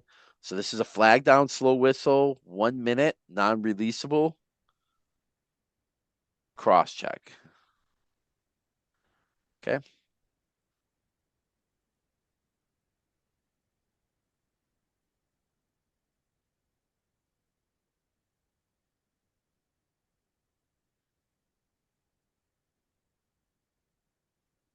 Now, guys, do you understand what they're talking about from the lead and trail on this stuff here? Because just because it happens in front of you doesn't mean you see it. Right. This is a huge, huge thing that you try to impart to coaches and players and whatnot. Now, this one's a little more dramatic, but as the lead, because right there they're on a GLE, if the player in the dark would have stood up and not taken the beating from the smaller player in white, you may have never seen this. Yeah. Because you would be here watching the play. Mm-hmm. And your partner would be here on the other Mm-hmm. side of the field at three straining And boxes. you're going to hear over your course of your career fishing in the other guy's pond. Yep. But you have to actually, you got to be good at geometry in this profession here. Okay, where's my partner? Where's the play? Where am I? Oh, they can't see it. Boom, I'm Yep. flagging. Yep. And that's part of developing as an official. Like it's not easy to focus on the area of the field that you're responsible for. And certainly when your partner is a new partner, like a new official, you might feel more pressure as a more experienced official to be having to watch everything and make every call. Nobody can do that. Not even Matt, not even Randy, not even Don. Wait, Don's not on the call, so not even Don. But it's a lot, right? But at the same time, like your development has to be your ability to trust your partner and to trust that they're trained enough. And if they're not, then you have to tell your assigner about your experience with your partner because that feedback is instrumental to Mara, to Randy, to Matt, you know, trying to put new officials specifically, in a spot to succeed and to be able to gain the confidence and experience to be able to evolve into a second and third year official who can confidently control a game. Okay. But this is a perfect example. Started legal, ended illegal. Okay. Looks like the same one there. So this is another head and neck from the middle. Okay. So this is a different perspective. So we'll watch this one. So here we say legal, legal, illegal. So here we say great position, great position. Boom. And that, guys, will happen so fast Yep. that in your mind, you got to say, did he get to the head or did he stop at the back? I mean, Exactly. literally, I mean, you have to make it happen that quick because you just saw the play. Yeah, exactly. And that's what, comes with experience and being in the right position. We talk about mechanics in a minute. All of that factors in. See, this is the same one. Oh, here we go. So here's another video. Late hits. So you can see the actions down here. So what we're looking for is obviously white's on offense, blue is on defense. This is going to be white scoring opportunity, slide by blue. What you're looking for at this, which you will see at 14U for sure, this slide coming down where body checking is allowed, you're now looking to whether a player of larger size maybe is making body contact with a player's head or neck. The impetus, the responsibility to not make head and neck contact is by the person initiating the contact. So even though this person theoretically can be smaller, like a foot smaller at 14U, the responsibility is on the person initiating the body check to not make head and neck contact. So even though it starts legal, it can end illegal. In this case, nothing's legal. So let's watch this through. Here he comes. Slide. So that's clearly to the head and neck. That's clearly a cross check. Okay. It might even be a little bit late. Okay. It could have also, yeah. There's that. Yeah, I mean, Oh, that's except friendly. he does offer to help him back up, but Yeah. That does not limit the head and neck yeah, contact. That right. just shows he's savvy enough to show the ref. Oh yeah, to I the know I leg. screwed up. I'm going to do it. So again, this is bam bam. Yeah. This is bam bam. I mean, this Right. is what you will see. This And, is and what. and actually, if you go back a little bit there, you're going to see the lead official is actually trailing out to get ready for the play, and he might not even see it. So the single side, and this is a three-man game, guys. Yeah. The single side better have this one, and definitely the trail because Yeah. he's responsible. Guys, I can't stress this enough. If you are the trail, one or two or two or three man games, you always have eyes on the guy, shooter, or the guy who had possession of the ball last. Yep. Period. I can't stress that enough because if you're in a two-man game, the lead is watching the goal line and the end line. You are watching the guy with the ball. Period. I can't stress it enough Yep. because whatever happens to that dude, and if he gets lit up like that and there's no flag, it's literally on you Yep. because you can't put it on the lead because that's Yeah. not his So responsibility. those illegal body checks, friends, those could be serious penalties. They're dangerous. Call them from the first whistle to the last whistle exactly the same. You got to be consistent. Okay.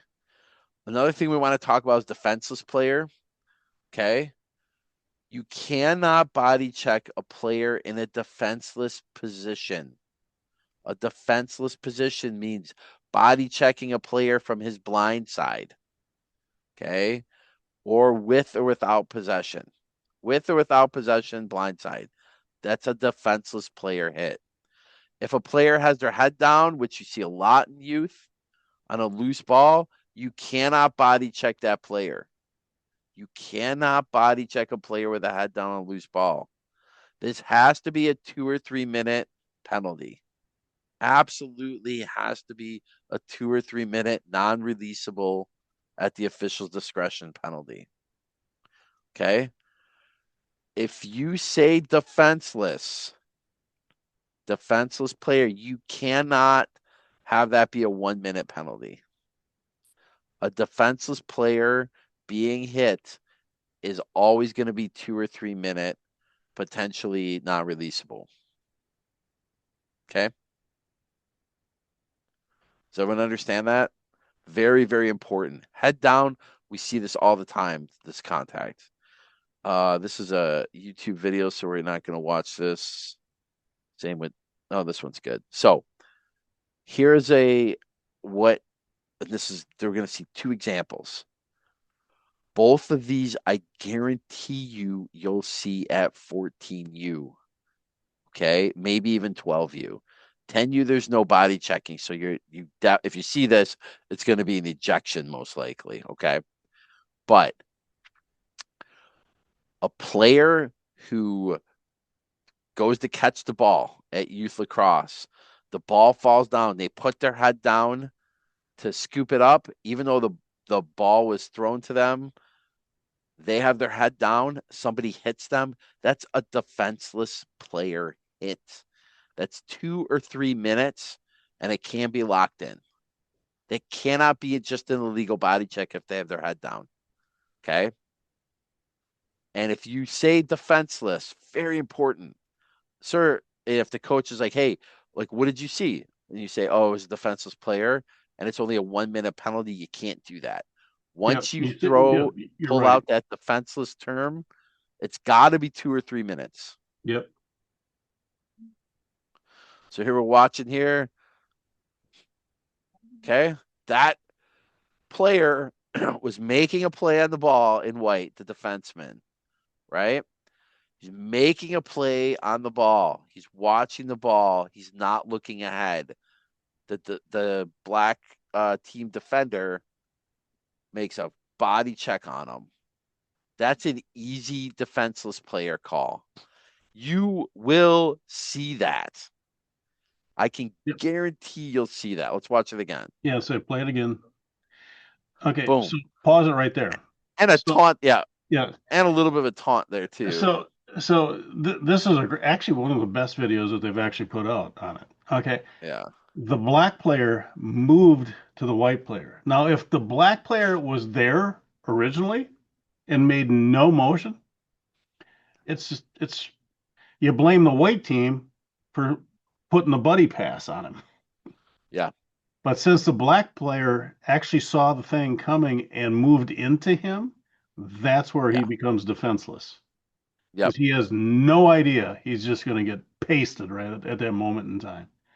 So and at the go back, play it again, just so everybody kind of understands what happens on this, because you're going to see this, especially as Jeremy was saying, 14s, because you're going to have at a 14 game, you're going to have, half of the kids look like they drove themselves there, and half of the kids just came out, woke up with a teddy bear. And there's going to be big kids and little kids at the U14 games. Yep. And these things are going to happen. So you have to determine, was the black player actually just standing there? Because you're going to see this. I mean, they're just literally just standing there. And they get a pass and they run into him, because you can't flag the laws of physics, guys. That's just a rule. There's going to be a big player and a little player are going to be in the same spot at the same time. And if there was no motion by the big player, the little player just loses because of the laws of physics, and you can't flag it. That's it. Yeah, in this instance, you can obviously see, and at the youth level, just want to reiterate this. An illegal body check is a body check initiated with the sole purpose of knocking someone down. Yep. Not making a lacrosse play. That was the definition of what you saw here. As Randy said, a player moves into position, knows exactly what he's doing. He's making a body check to knock the guy down. It's obvious. And when we said you'll know it when you see it, that's what you see. Yep. Also, this is pretty much a taunt. He just stands over the guy as he's knocked down. Now, the worst part of this whole video here right now, Jeremy, is the official in the upper right-hand corner is not where he should be. He should be here. Yes. And that's one of the things that we talked about before. Like, this guy was the trail official, and we'll talk about this a great deal in a minute. He either didn't anticipate, or he's slow, or he was maybe walking, and now he is literally 8 yards behind what happened to the play. Yeah. So his perspective is the play coming is the same as the players, really.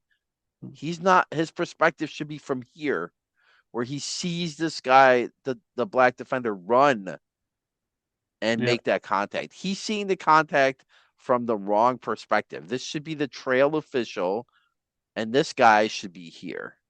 Goal line extended. Yeah. I That's a mean, big no-no. and Jameson rule number one is look and sound like you know what you're doing. Yeah. And I mean, Um, this is a great example of a defenseless hit. I probably would do 3 minute non-releasable. I don't know what you would do, Randy, but I might also throw in an unsportsmanlike conduct for the oh, the taunting. taunt for sure. I mean, Yeah. if you're not going to put them in for the defenseless because you're out of position like this guy, you got to get them for the taunt. I mean, Yeah. quite honestly, guys, that particular player, you could follow them out on this play. Yeah. 3-2, boom, gone. Yeah. 100%. You could easily get that person on 5 minutes of personal foul time just from this one play you've seen. And maybe they have an extra, 2 minutes already of penalty time. The Yeah, thing is, he's only hurting his own team. right. Now, if you say, if he already has 2 minutes, you can call another 5 minutes of penalty time on him. It's still going to Right. serve. It's just his inability to control himself. Yeah. Like you could easily give him a 3 minute non-releasable, defenseless player, illegal body check, and a 2 minute taunt. So that's 5 minutes of non-releasable penalty time. He's already had two, right? So Mhm. he's out of the game. Right. But the worst part of this whole shot right here, guys, the position of the official. Yeah. Out of position. No It just bueno. yeah, just you can always sell the penalty if you're where you're supposed to be. Yep. And that kind of leads us into targeting, right? So targeting is really the rule, the letter of the law is a player shall not initiate targeting that intentionally takes aim at the head or neck of an opponent for the purposes of making an exaggerated violent contact. Okay? Targeting is very close to defenseless player. It's very close to the head and neck. Okay? Spearing can be an example of targeting. Okay? But the tone and tenor of targeting is always angry. USA Lacrosse characterizes targeting as an angry foul. Angry foul. Angry fouls are typically borderline out of control. Okay? And targeting penalties can pretty much always be predicted based on the tone and temperature of the game. You can't prevent them, but as officials, we start to see a game amp up in animosity and energy and tension. We know that there's a very good chance for an escalation of targeting, right? Blindside with and without possession, targeting to the head and neck. Okay. Head down on loose ball can also have targeting. Okay. What you can't do is call a targeting and defenseless player. Okay. So it's really important you say defenseless player or targeting. Okay. And But again, targeting back to penalties. that you Oh, say, go ahead, as Randy. Jeremy said, defenseless player, someone's going for two. It's At you're least not two. even Yeah. thinking about it. It's just so make sure, like I said last week, they can't quote silence. So make sure if you're going to say something that you adjudicate it properly. Yep. So, like, for example, you might have this illegal body check. You see a player running down the field, sprints 15 yards, hits a kid in the head and neck. Okay. 3 minute non releasable targeting. Yeah, it's an illegal body check, but it's a targeting illegal body check. So you gotta say if you see targeting, okay? If you see defenseless player, say defenseless player when we talk about reporting penalties using C note. The E in C note is explanation. Hey, targeting, 3 minute, non releasable penalty. Okay. It can even be an ejection. Okay. You should discuss this with your partner. Mhm. Okay. But this And is it one goes of the back to most, what we talked about last week, Jeremy. Guys, that's what I call the covering flag, right? yep. Yeah. Something happened. You didn't see it the way your partner flagged it, but you Yep. threw a flag. And to that last slide that was Jeremy was talking about, you get together as a crew and say, Yep. what do you have? Yep. And guys, I can't stress it enough. What do you have? Yep. Because it maybe it wasn't a targeting. I'm not saying it wasn't, but I'm just saying it was the other. If you're not the official who threw the original flag, saw something but didn't see it quite flag worthy. I'm not saying they were blind, but it just the way the play shook out because it's always perspective, right? You Yep. always want to make sure, especially if anyone's going into a box or ejection for more than 1 minute, Yep. there better be a discussion on the field between the two officials because Exactly. you you just have to do it. Simply, you just have to do it because even if the what I call a covering flag, you have nothing, you're giving the appearance that the crew is together because Yep. someone's going to have to report it, and guess what? That's the bench side official. Yep. And Yeah. so you have to be prepared to show there was unity on the field before it was reported. If Yep. I can add to also talking with your partner, you can basically come up with a series of events. You can tell a story about what happened on the field because Yep. that's typically what a coach is going to ask for. You know, like when Randy's been saying, "What did you see?" Then you can go back to the coach and explain, based on our angles, we've seen this where the player, his hands started legal, slid up to the head, or he made an aggressive move towards the head and neck.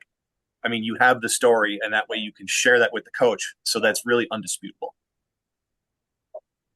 Yep. Great point. Great points. So let's look at the targeting video here from USA Lacrosse. Okay. So we have white clearing. We have here contact to what do we see? How about one of you officials? What do you guys see on this? I'll play it one more time and then somebody chime in with what they see after the video's done.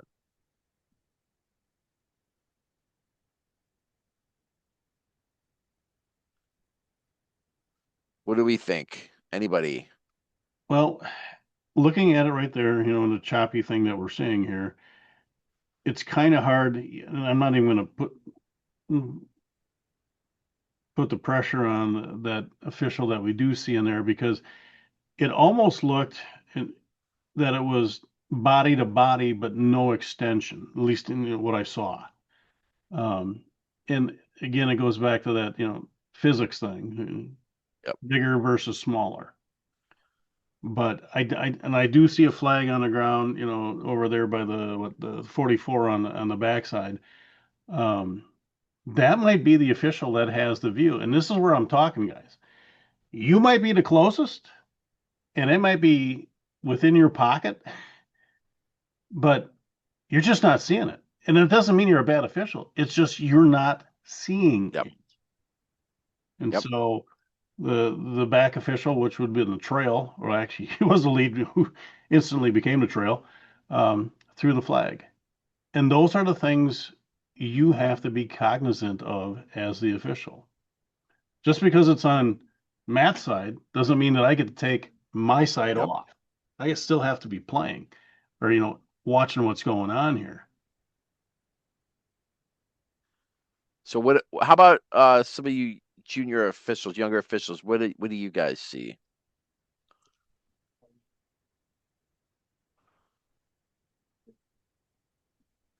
Anyone just unmute.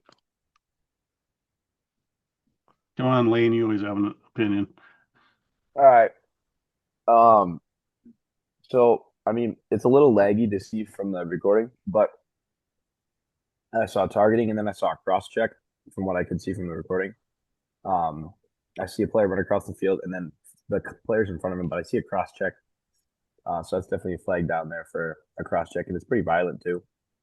But I'd definitely consider that targeting over a cross check because he visibly moved across the field to go hit him instead of having someone more nearby hit him instead. And it was a blindside hit. Yeah. Yeah, yeah, So it was pretty malicious. USA Lacrosse sees this as a 3-minute blindside target and a possible ejection. Hmm. And I think it's hard, I think, to see on the video here, but I think the point is the blind side. So he's targeting the context coming from the blind side. And that's so bang bang. But again, like you see that run up, this official is seeing that run up. This official is back hiding, who threw a flag also. He also saw this contact. So Yep. he saw potentially the blind side. He might have seen the legal body check or maybe he did see the blind side. Mm-hmm. This It is the actually, this is a perfect great. opportunity for these two guys to Yeah, talk about what they saw yeah, before this guy has to come and report it to the bench. yeah. This is a great video on, and trust me, guys, you will run into this, and you will find yourself doing it. I do myself. The ball's going the other way. I don't have to worry about anything. Yep. And and it happens. Trust me, it's going to happen in the course of your games, right? Like it's going the other way. All of a sudden, something like this happens, and you're like, "Oh crap!" And thank God this guy had a strong partner from the other side who was paying attention. Not that you weren't paying attention; it's just you weren't focused because you're assuming that the clear was going to make it all the way over. Yep. So those are the things that it's an experience thing. You just okay, well, I got to keep my eyes on it all the way. Yep. So again, these are definitely multi-minute penalties, guys. Definitely multi-minute, non-releasable is a-okay, depending on the severity. But you cannot miss these calls. These are the calls where if you miss these blindside hits, if you miss these illegal body checks to head and neck, that will affect your ability to control the rest of the game. Yep. Okay. Another one that's, you're going to see a lot of slashing. Okay. Swinging a stick at an opponent's stick or body with deliberate viciousness or reckless abandon. This is important. Regardless of whether the opponent's stick or body is struck. I'm going to say this again. Regardless of whether the opponent's stick or body is struck. Yep. And actually, I'm glad you said that because I was looking at this and I'm like, man, this could be a slashing call. Yeah. Now, I will say, guys, I think I've only done it like 3 times in my career of calling that because there was no contact, but there's probably 330 of them I should have called. Yep. It's a big Yep. boy call, no doubt about it, but you'll know it when you see it, and then Well, that's a very controversial call to make because these coaches and these parents are going to see this kid who right. just took an absolute swing, and they're like, "Well, why are you penalizing him? Because he didn't even touch him. What's Right. your problem, dude?" And that's a really controversial call for sure. It is. It is. But it's a call you should be prepared to make. You got to be prepared to make that call. And this is one of the calls also that you're going to have to be confident enough to make it and know that you're one of only 2 people on the field and the field, the park, everywhere who knows that it's the right call. Yep. So striking an opponent in the head, back, or leg, a lot of back, a lot of leg penalties in the head. You can escalate a slash, obviously, to the head or based on severity. Okay. We're not going to do this activity, but it's important to know when we think of slashing, okay, like the player's gloved hand is part of the stick. Contact with that gloved hand when it's on the stick in a controlled way is perfectly legal. controlled way. Okay. Once it gets excessive, vicious, reckless, then it becomes a flag, right? We don't want to take the lacrosse out of lacrosse, right? But we want to make sure at the youth level that everybody's playing from the same set of rules. Okay. So if we're doing a Wanakee Verona game in the Madison area, we want to make sure that's officiated exactly the same way as a capital city Sun Prairie game, right? Regardless of the skill level between the teams, we want to make sure if there's, you know, a vicious strike, certainly if there's a strike to the head, back, or leg, that's called a slash. Okay. And again, we'll give you more information about the one arm swinging check, which should be an immediate slash call. We're just waiting on confirmation for that. We Yeah. will definitely Like I have said, that I'll know information. that tonight after we Yeah. talk about it, Jeremy. And we'll definitely have that information for you at the field trainings. Okay. So this is a video on YouTube we're not going to watch. And actually, like, the best part about, well, when it became illegal, the one-handed, I usually had to have my junior partner tell me it was an illegal play, because after doing college and high school all the time, I'd go, huh? Yeah. That was a nice clean check. And then oh, hey, that's a flag. Oh yeah, you're right. Yeah, and that's the same, what Randy's talking about is what you're going to experience too, doing 14, 12, and 10U lacrosse games. Like, you have to recalibrate yourself for these games because, you're going to say, oh yeah, 14U, that's what I'm looking for. Oh, it's 10U. Crap, there's no body checks, right? Right. Like, and that might delay you calling a call for a second, but that's okay. We have to live with that, right? Because you guys are covering so many various different age level of games. It's okay if you take a beat before you make that call. We'd love to have it done Yeah. instantaneous, but just make the right call. Just make Yeah. the right call. There's no. I looked through the manuals many years. There's no time limit on when you can make that call. Right. And then you're going to have the coach saying, well, "Why didn't you call it earlier?" Well, you know what? Your brain has to take time to process what just happened, and that's the call.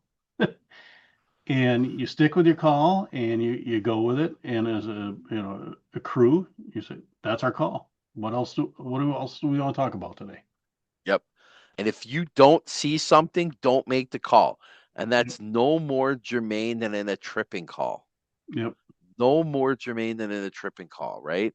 Tripping is obstructing below the waist with a positive primary action. What does that mean? An action by the player doing the tripping is causing the obstruction below the waist. Okay. Now, USA Lacrosse will tell you it doesn't have to be intentional.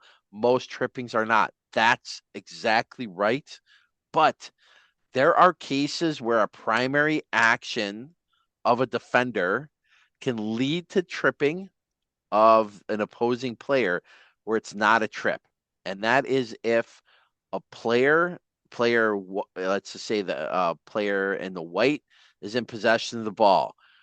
Player in the brown does a legal stick check of player white.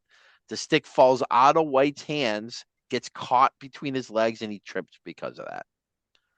That is not a tripping penalty. That's a bummer. That's an That's a unfortunate play lacrosse for play. White, but that is not a penalty. Yep. So that's when there's a primary action by the defense, legally checking a stick out of a player's hand or checking a stick downwards, where then the player who's being defended on trips based on the legal action of the Yep. player. That is a great point, Jeremy.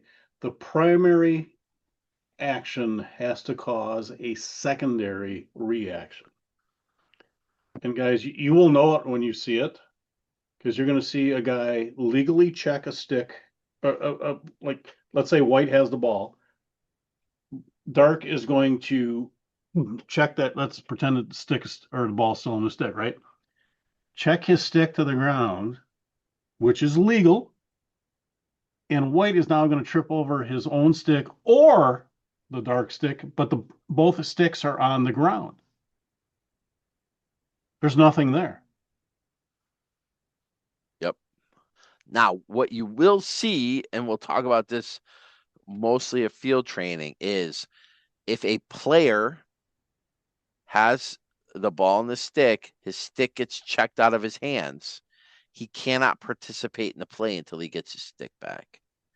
So if he's like touching the ball or touching another player without a stick, that's going to be an illegal procedure. Mm-hmm. Okay. So that's a quick way you can stay on top of it. Okay.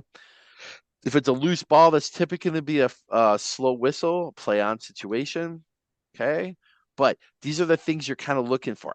No, he didn't, the defensive player did not cause the trip by a primary action. The offensive player loses his stick. He's now touching the ball or he's getting in the way of the defensive player. We're going to call a legal procedure there. And Okay. that last one there, Jeremy, guys, I'm telling you, I can't stress that one enough. Also happens when feet get tangled. Yep. Because it is going to happen. It'll happen at U10. It will happen at a D1-3. It does not matter. Feet Yep. get tangled, and you got to know when to let it go because Yep. you're going to get heat from the coach. I'm not going to sugarcoat it for you. And you just look at him. You go, and usually what I do, even if I see that happen, I throw my arms out like a hockey goalie. I got nothing. So everybody knows that I saw it, but there's nothing I'm calling on anybody because that's what happened. Feet got tangled, Yep. and it will happen. It'll be a midi on an attackman somewhere, or probably midi most times, but it'll only happen only at the center line. It Yep. seems. Um, And and if you've got nothing, just throw your arms out. I don't. Like I said, it's not a proven mechanic. I just put my arms out. Like I got nothing. yep. So everybody knows I saw it, and there's nothing happened. I'm not doing anything. We're just going to keep moving. Yep. And just think, would he have gone down without help? Okay. Would he have gone down without help? I'm not going to watch that video. Unnecessary roughness, excessively violent holding and pushing infractions. Unnecessary roughness, deliberate and excessive violent contact made by a defensive player against an offensive player who has established a screening position, running through a pick. Perfect call. Perfect call running through a pick. Unnecessary roughness. Okay. It's not a penalty if the defensive player, while playing his opponent, unknowingly collides with the legal pick. We talked about that already, right? But if you see avoidable contact, avoidable deliberate contact, okay, that's going to be unnecessary roughness. And this could include a legal body check, a legal body check, okay? Also, a check delivered with the gloved hand or hands may not be delivered with a punching blow. So we talked about this when we were talking about positioning for a cross check. A defensive player who's holding onto the stick, that gloved hand can make contact with the player they're defending, equal contact. But that contact cannot start with a punching motion. Okay, that's an easy flag down unnecessary roughness penalty. Okay, punching blows are what typically we see. This is really grainy. Okay, so we'll just skip that one Oh too. shoot! That's on YouTube. Um, Let me see if this one. Yeah, that one didn't work either. Um, Well, we going go. back, does anybody Yeah. or does everybody understand running through a pick? Because most of you are players right now, right? So if I'm a defenseman or a defending player, it doesn't really have to be a pole by any stretch, and I'm setting a pick. and I'm square. My feet are squared on my shoulders, my sticks up and down, and a player of the other team plows through me, and they've made eye contact with me, and then they wipe me out. Is that a penalty or is that not a penalty? I want to hear from people on this call. What do we think, guys? You can put it in the chat, and you can just unmute yourself. Because as the official, and I'm going to say it, as the official, you're watching the eyes, or basically the face mask of the picker and the pick E. You're looking for that. Did they make contact? Because it will happen where the pick will be so good that the pickee doesn't know that the person's standing there. But there's also Yeah. at the same time you're going to see where and it's going to be live, and you have like less than a quarter of a second to figure it out. Where there's going to be face mask eye contact, and you know damn well that that person is going to light that guy up. Yep. Yeah. 100%. It's easy to see a player getting picked. Look, see that pick coming. They're following their guy. Usually you see it a lot behind the goal. Mm-hmm. And they will tilt their head down, just run right through the guy setting the pick, trying to send a message. That's unnecessary roughness to the word of the rule, right? Throw that flag. If you think that they duck their head in such a way where it's spearing, you can escalate that. Typically, it's just unnecessary roughness. But as Randy said, don't miss that call. Okay. That is a big one where if you miss it, you can set the tone for you can lose control of the game easily. Yep. And you know, guys, you will know it. I mean, you will know it when you see it. You know, Yep. and the beauty of our sport is we can always wave off a flag only when you come together with each other. Yep. And it doesn't mean that if you throw a flag and you are my partner and I came in, and I go, are you absolutely sure that that he had it that way? And because I'm going to hold you accountable to the flag you threw. Right. And if you say yes, okay, that's what we're going with. And then if you're like, well, it looked that way, I said, okay, we can wave it off. We'll just restart over here. You don't really want to wave off a flag, guys. You really don't want to wave off a flag. But we are awarded that luxury in our sport. Um, so, So yeah. yeah. So to that end, like unnecessary roughness, stay on top of that. Those are control things, but illegal conduct is also things you have to keep an eye out for. Okay? No player, substitute, non-playing member of a team, coach, or anyone connected officially with the team But should not a fan. ever, Not a I'm fan. sorry, But not a fan because we right, can't. Right? officially connected with a Yes. team. Yes, great. So that could include a trainer in high school for sure, right? Um, enter into an argument with an official as to any decision. An argument is not the same as asking for clarification. They should never use threatening, profane, or obscene language or gestures, bait or call undue attention to oneself, commit any other act considered unsportsmanlike, which is a catch-all for us.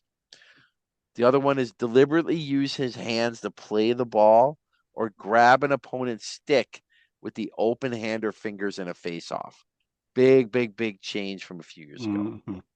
Okay. These are non releasable penalties in the above examples. Okay. Above examples. Now, think about it. We talked about how to escalate or control the game last week through communication, right? So, if you start to see early on a coach getting chirpy, you can call a conduct penalty. right? Well, they'll lose possession. If they're in possession of the ball, they'll lose possession. You can also call that 30-second conduct when the other team has possession on a coach. That's a flag down situation. 30-second conduct penalty. But once you do that, your next step is a 1 minute unsportsmanlike conduct penalty. Okay. As Randy and Matt mentioned last week, if you start with the 1 minute unsportsmanlike, you cannot go backwards to a 30-second conduct. Your 1 minute unsportsmanlike, the next one is either going to be a 1, 2, or 3 minute unsportsmanlike penalty, and they've been ejected for 2 unsportsmanlikes. Okay. So escalation. Try to control the behavior with a conduct penalty. Okay. Typically, when that coach is in possession of the ball and his conduct is being disrespectful, use that conduct penalty. Hey, conduct, coach, they have possession of the ball. It's just a turnover. Okay. Next one, if they're still chirping, okay, and the other team has possession of the ball, you're fine to throw a 30-second conduct penalty. Okay. Escalation. You want to keep the game from escalating out of control. Okay. And the way you do that is through communication, consistent penalty calling, and calling the safety penalties. Okay. Now, fighting is an automatic ejection. No question Yes. about it. Automatic ejection, 3 minute non releasable penalty served by the in home. We haven't really talked about this too much. The in home is somebody who serves penalties for a coach, bench. Okay, in this case, an ejection of a player. The player should leave the immediate vicinity of the field if their parents are there.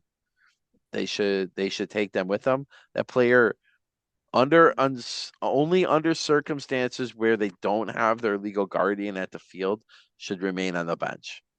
Yep. Okay. We And in the want to state of make sure. Wisconsin, yep.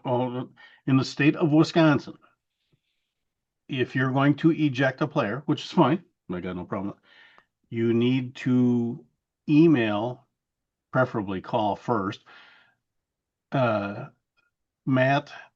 Mara, or myself, and send an email that player 23 from blue or whatever it is has been ejected, and then send an or do the call if you need to, then an email for sure, so we can get that into the program leader's hands that that person is now disqualified for the next contest. Yep. And here's one thing that they have to understand: until they run out of let's say room in Wisconsin, if you kick them out on the last game of the year as a 5-6, they're disqualified the first game of the 7-8 game or season. Yeah. So Yep. there's a lot of things that are going on there. So and I'm not saying kick players out, but make sure when you do it, it is the right call, because there's a lot of paperwork that has to follow up behind it. Yep. And if they earned it, they earned it. Okay. Because no official that I have ever taken a field with has gone, geez, let's kick out 3 players today. Okay. That is the least of your worries. You want to make sure that they, as Jeremy said, safe and fair. That's what we're going for. But you're going to run into things that are just silly in the course of your season. So, but make sure that if you're going to do that, that the proper people need or are notified, so we can make sure that everything's adjudicated properly. Yep. And there are, just to be clear, there are other unsportsmanlike penalties that can be releasable. Okay. So it's not just fighting and unsportsmanlike conduct. Throwing across your stick at the ball at another player or game personnel.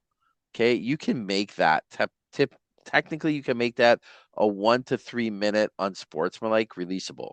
You can make it non releasable, but technically that can be releasable. A coach who is on the field and obstructs play, 1, 2, or 3 minute unsportsmanlike, that's releasable. Okay. Repeatedly committing the same technical foul. This was common when there was face-off violations. There were ramifications for violating face-offs constantly. But that is very rarely ever used at the youth level, continuously making the same technical foul call. Yeah. Yes, Um, yeah, that is in your holster, guys. But please, for the love of God, because we are coaches just as much as the coaches on the sideline, get them right. yeah, just get them right. Okay. yeah, And if yeah, they can't, just stand them up and say illegal procedure. yeah, We're giving them the ball. You know, yeah. it just I Great mean, point. you gain nothing by showing them that you know the rules on something like that, Yeah, great point. but you gain a lot of street cred by coaching those players as they're going through it. Yeah, and this slide does a good job of kind of recapitulating what Matt and Randy and Don and all of us have been saying is coach behavior. If you have to escalate it, sending a message using the conduct penalty is usually a message received by the coach. Okay. Do not ignore the head coach. Okay. You can be respectful to them. You can listen to them, but once you feel like they're being disrespectful, then use an escalating conduct penalty. Okay. Importantly, answer a question, not a statement. Okay. A question would be like, what did you see on that play? Okay. And then a statement would be like, um, they're constantly slashing my players. Okay. Well, I'm not going to answer that. That's not a question. But what you can do instead of say, okay, coach, like we'll keep an eye on it and call what we see. Okay. And it's fine to say, coach, it's over. This conversation's over. Okay. And be honest, if you didn't see something, like, a lot of us have done in games. It's like, you're the trail official, so you're out by the 20s and something's going on at the crease, and your lead official's in perfect position. And, say, hey, look at that push in the back. And you're like, coach, I didn't see I didn't see a push from behind. I can only call what I see. Just be honest. And if you make a mistake, then you just be honest about that mistake too. You just don't change calls. Don't change calls. Okay. Don't be talked into making a change call. Yeah. Okay. And, Player and behavior. well, It, Jeremy's right there, oh, yeah. guys. Be honest. Right. If you missed it, Yeah. you missed it. Okay, coach, I just didn't. Yep. I'm sorry. I just didn't see it. Now you don't have to apologize for your whole game, Yeah. but here's one thing that will make seasoned officials and coaches crazy. That's not my call. Yeah. Don't say that. It's Yeah. just say, hey, coach, I just didn't see it. Yeah. You know? Because that tells them that there was a call there that you just didn't call. Right. Right. Mm-hmm. Right. And it says your partner missed it. Yeah. And so you've just taken the street cred of the crew to the bottom. Yep. And so it's just like a lot of times when a coach is in my grill on what call that they want, I go, Coach, my partner's standing right there. What do you want? Yeah. Yep. And that's also something you can, you're also setting that tone. Keep saying it over and over again, but like with player behavior, you as the official set the tone early for player behavior at the lineup, at the captain's toss, at the first face-off and subsequent face-offs, right? Like control you can say things to let the face-off people know. We'll tell the rest of the team, you gotta watch out for this. Like this, you Oh yeah. can't keep doing this. And you control player to player interactions by setting the tone, right? Like trash talking, there's always going to be some trash talking. You have to determine what goes over the line. Okay. For racial slurs, it should be a No, 3 minute non releasable let's see. ejectable, Yeah, there's no right? line on that. That Yeah. gone. For See it. for someone saying, you suck, that's kind of taunting. And you could easily do a 1 minute unsportsmanlike. If somebody's just like, if two guys are back and forth, like, I'll get you next to whatever, don't, that's not a big deal. Just tell, give them warning. Say, hey, guys, you got to settle down. Next time it's going to be a penalty on both of you. Okay. Let your teammates know. You set that tone. Okay. You set that tone. And outside of somebody using racial slurs and stuff, 3 minute, that's going to always be a 3 minute non releasable ejection. Yep. Okay. Just like swearing at an official. Right. And guys, on the slurs that Jeremy's speaking of, you have to hear it. Okay. Yeah. You.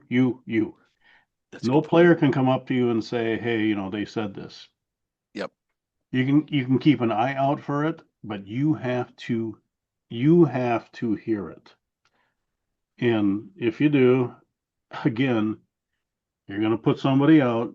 You're going to Yeah. send a note to your assigner, and you're going to send it to me, and your assigner is going to take care of that locally, and I'm going to take care of it statewide to make sure Yep. that Yeah. because 100%. it is not tolerable. Period. It's Yep. over.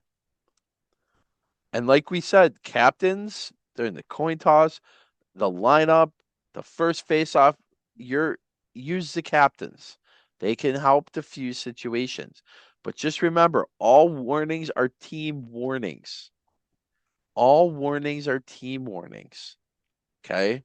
So it's important that once you give that warning, the next time that a violation occurs, you have to adjudicate some kind of penalty. Okay? Some kind of penalty. Other personal fouls include, we talked about this, illegal equipment, illegal stick, okay, gloves have to completely cover hands. Um, Important to note, every year it seems USA Lacrosse vacillates on what a mouthpiece violation is. It's a technical foul this year. So if a team has Yeah. possession of the ball, you see a player of theirs with their mouthpiece out, you can just call that technical foul. You can say mouthpiece violation. It's just going to be a turnover. Okay. Yep. But realize if you call that on the team who's on defense and the offense has the ball, it's a flag down, slow whistle. Okay. And another thing on that, guys, you see a attackman coming down and it's dangling there, and they shoot and they score, and the defensive coach says, "Oh, their mouthpiece was out." Coach came out and play because you are not allowed to stop play if it falls out in play. Yeah. Do you guys understand that? I just want to make sure it because you're not looking for 22 to make sure that his mouthpiece is in, and all of a sudden you see it dangling there. You let the play continue, and let's say they don't score and they go the other direction. You tell them, hey, get your mouthpiece back in. Yep. Yep. So other illegal behavior, grabbing a ball or opponent's stick and face off. Again, these are face off violations. You typically see them at the higher levels of 14U, but certainly high school. So when we enforce penalties, they're 1, 2, or 3 minutes. Can't have a 4 or 5 minute penalty. An ejection penalty is 3 minutes. 3 minutes. Okay. Uh, Penalties, always think of them as if you're going between quarters or halves and there's still time going to be remaining on the penalty, that penalty time still serves. So quarter breaks do not release all penalties, nor do half breaks. Okay. Fouling out at youth, 3 personal fouls or 5 total minutes of personal foul time. Technical foul time does not count towards fouling out. Okay. We talked about releasable and non-releasable. Releasable means if team A commits a penalty, team B is playing man up, they score a goal, then both teams will play even. That penalty is released. Non-releasable means the penalty will serve the full amount of time it was originally called for. And then ejections, again, if you're ejecting somebody 3 minute non-releasable for things like fighting or racial slurs, okay? But an ejection can occur from 2 unsportsmanlike conduct penalties. Yep. Okay. So those and could got, be you 2 know, 1 minute. Oh, yeah. Go ahead, Randy. I was say, if you're going to eject somebody outside of the two unsportsmanlike, it it has to come from a 3 minute Yeah. penalty. Okay, a Yes. 1 minute, it, I'll have a hard time selling it to the programs. 1 minute Yep. slash ejection. No, I can't sell that. It's got to be And yeah. 3. And it's a serious thing. Yes. Ejecting is serious. So if you're ejecting somebody on one call, which you definitely are obligated to do if the situation bears it out, then that's a 3 minute penalty, right? 3 minutes. 3 minutes. Okay. Fighting, swearing, racial slurs, you know, Mm-hmm. those are 3 minute non-releasable penalties. If you see like a blindside hit that you consider targeting or defenseless player, that's a 3 minute penalty if you're going to eject them on that. Yep. Okay. Guys, it's got to be 3. Okay, Yep. because it's going to be a hard sell after that, because Exactly. somebody's going to ask for them to be able to play the next game. Because remember, an ejection in the state of Wisconsin, actually pretty much everywhere in the country, Yeah. is the game you're playing in and the next game. So, Yep. so we got to make Yeah. sure we have everything lined up correctly. Yep. So preventing personal fouls, we've gone over this. Pre-game communication, in-game communication with players. Okay. At the youth level, it's fine to explain to them briefly. You don't want to get into a back and forth. Okay. Always be conscious of the flashpoints. After goals, anything around the crease, at stoppages of plays. Okay. Substitution box after a big hit. All of these areas or times during a game are times when players and coaches can get amped up and you might see like a flashpoint. So you always have to be situationally aware of those moments and the game, right? You'll feel the momentum shift in a game. Big, long, loose ball scrums, there's going to be either an illegal procedure, kicking a stick, a push from behind, a hold, right? You got to stay focused under those times. Okay. The first 5 minutes of a game and the second half, you set that tone. Set that tone. Okay.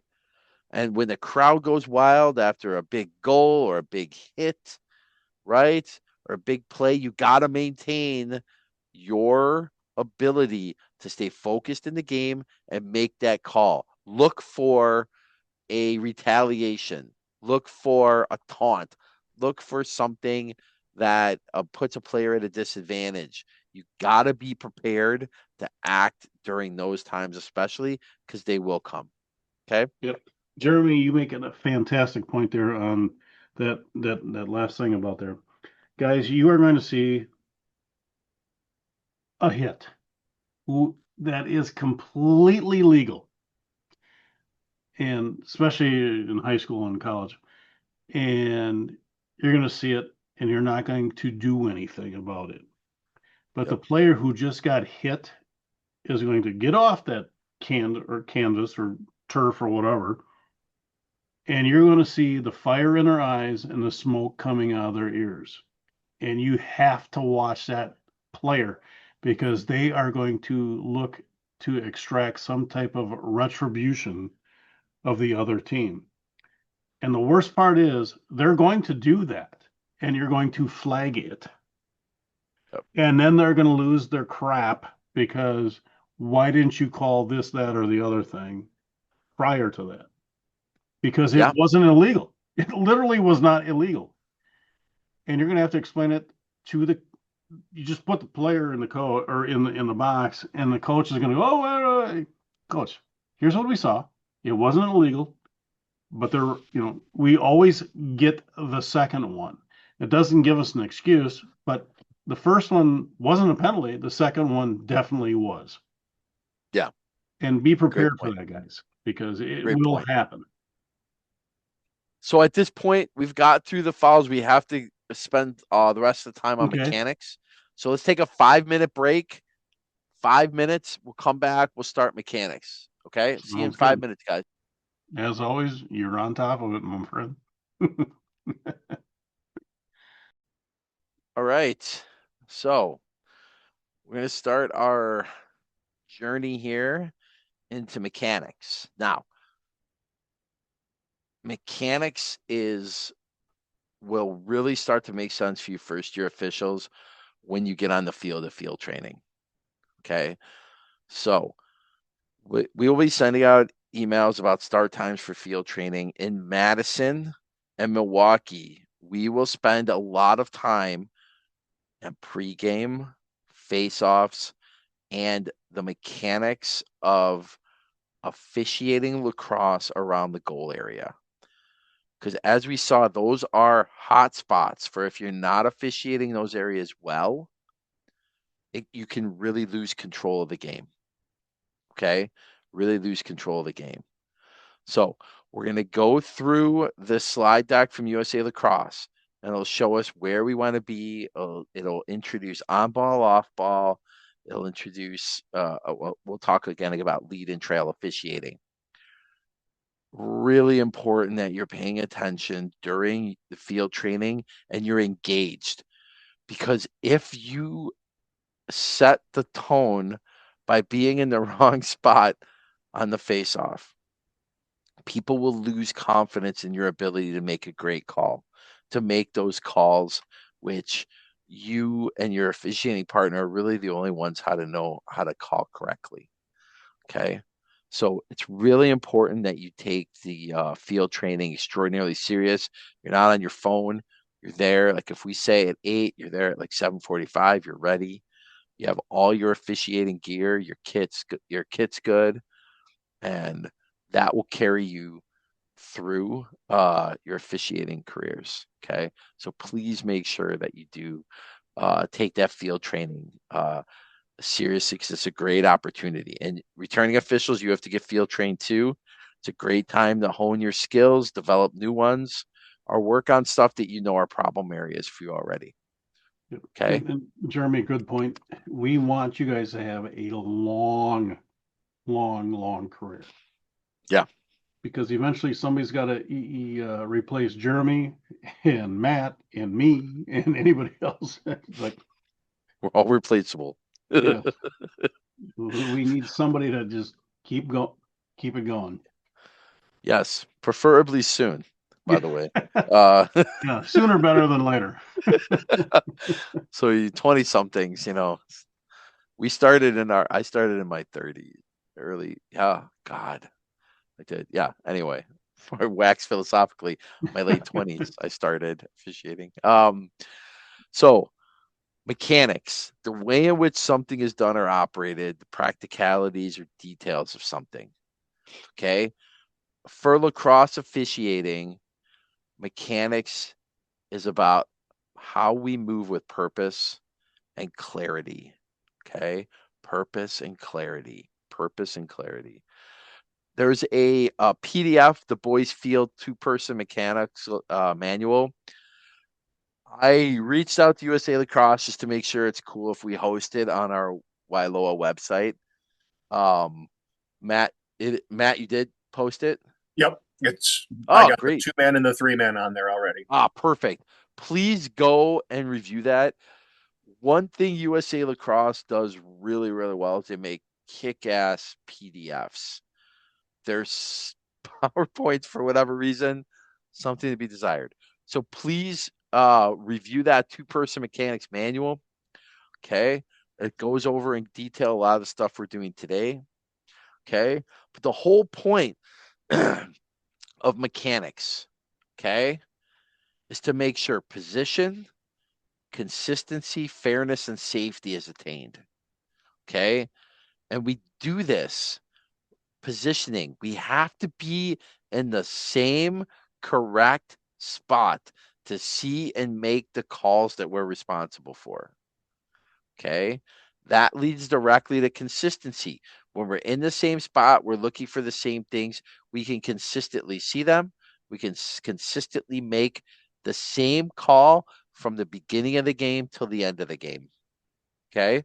Beginning to the end. Be consistent and fair. You got to know the rules. You got to understand what you're looking for, and you got to know what your field of vision is. And we'll talk about that in a minute. Okay? And by knowing that, you can provide a fair environment for kids to play, and hopefully that leads to a fair outcome. Okay? And In fact, safety. Jeremy, that's great because position is Jameson rule number one. Look and sound like you know what you're doing. Yeah. Guys, I can't stress enough. I'm not going to hijack Jeremy's speech here, but No, please. Please. if you are standing where you should be when you make a call, nobody can argue. Period. Yep. It's over. It's done. And that's why, as Jeremy or Matt or whoever else is on the call as an experienced official, if I'm bench side, coach, my partner's standing right there. What do you want? Yeah. It makes it so easy to do that game. And as the third team on the field, you're trying to make it easy for you two, or three, if it's a 3-man game, to do that game and walk off the field together. Yep. And consistency is right. If you're going to make a call in the first 2 minutes, you better be able to make that call in the last 2 minutes. Fairness, I will never question your ability to do it. Well, maybe Lane, he's a Conemaugh guy, and all that stuff. But Okay, that's a stray. That was unnecessary. and safety, it's always our number one priority, right? Yeah. We just want to make sure they're getting on and off the field under their own power. That's it. Yep. And so, sorry, Randy. Like we no, talked about before, yeah. Safety and fairness. If you don't maintain those two things, participation in lacrosse will die. At the youth level, you're setting that precedent. You're setting the safety and fairness standards, and we all should have the same standards. Okay, you can waver on whether you see something as a 1, 2, or 3 minute penalty.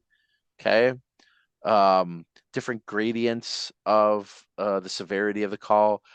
That's gonna happen, but you see where there's no wiggle room, ejection penalties, racial slurs, swearing at when you see or hear the coach swearing directly at you or a player swearing at you. Like, man, be consistent.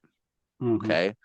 That allows lacrosse, like big picture, look, it allows lacrosse to grow in an area and allows participation to get better. And that means more people playing lacrosse, more people involved in lacrosse, more officials. It means more people will get into officiating. Okay. So it's a responsibility for you to do your best. And by doing your best, you're helping grow the game. So we talked about kind of the mission of our mechanics, if you will. Okay. And that's teamwork. We are the third team on the field, you and your partner. You and your partner. Okay. So, why are clear mechanics important? Okay. Mechanics are a form of communication, communicating to players, coaches, fans, and each other. Okay. USA Lacrosse doesn't mention this, but mechanics are a way we officials communicate with each other. We need to be clear, concise, consistent. Okay. And by being clear, concise, and consistent, we then set the tone of the game, and it's easy to control the game when you are clear, concise, and consistent. Okay. From the most experienced officials' perspectives. Okay. The basic things coaches need to know. Okay, what's the call? Whose ball is it? Who's getting the ball? Where will the ball start? Where will the ball start? As you get to Randy, Matt, Don's level of officiating, where you're doing, college Division 3 and Division 1 lacrosse games, okay, there's nuances to some of these rules about where restarts are going to happen and such, right? At the youth level, okay, if there is a personal foul or technical foul flag down situation and that offended team restarts the ball, they are always starting over midfield or at midfield. Okay, one step onto their offensive side. If you restart a game following a technical foul or personal foul call and you're restarting a team in their defensive end, at the youth level, there's really no reason why that's happening. There are some concurrent penalty situations which are way in the weeds for when you all become college officials. Okay. At the youth level, you got to know time serving penalty, advantage. A team was disadvantaged. They now get the advantage of playing a player up or down or playing a player up. They're starting on their offensive side. If you start in their defensive side, people have enough knowledge of lacrosse, coaches and players, well, they'll know something's wrong. Coaches always are concerned about what's the call, who's getting the ball, where will the ball start? Yep. Where will the ball start? Jeremy, you have a fantastic point there. And I'm chiming in, I'll just chime in here though. If it's a flag down situation, it's always going to start over center. If it is a technical penalty, not time serving, it's going to start where you killed the ball. Yes. So That's a great point, Randy. Yeah. And we will, yeah. So there's differences, and we'll talk about this. There's always differences between a time serving penalty restarting after you report a time serving penalty versus the technical foul. Yep. Yeah. Because Thank you for sometimes clearing that up. you may not pick up the offsides long enough. Yep. And they're behind the goal of the other team, and that's the team. The offensive team was offsides. Well, guess what? You're killing it. We're starting there. That's where we go. It's like you don't get a free clear on that one. Yep. Exactly. But So you'll again, never go wrong, guys. Just bringing it out the the center. Okay, we can Yeah. always talk about it post your game, but it takes a while to figure out. Okay, remember, anything that's time serving is going to start over center. Yep. Technical, yeah, it should be starting where you finally figured out that you didn't do your count right. It's about the best way Yeah. to put it.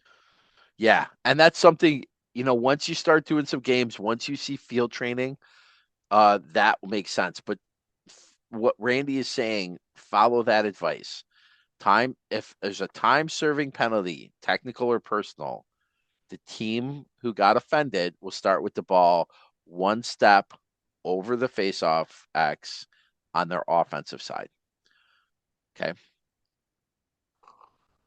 Great. Does anybody have any questions on that? Okay. I'm kind of blind right now, Randy. I only see the slide deck. So That's if okay. there's You're good there. Let's see okay, it. if there's any questions, just let me know. Some key considerations. Okay. Gotta know your physical ability. You gotta anticipate the play. You gotta be able to put yourself in the best position to make the best decision.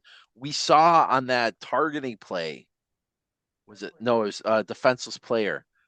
The official was not in the proper position to make that call. And maybe, excuse me, maybe they saw the play and maybe they made the right call anyway, but they weren't in the right position. So that brings scrutiny to your ability to call a game.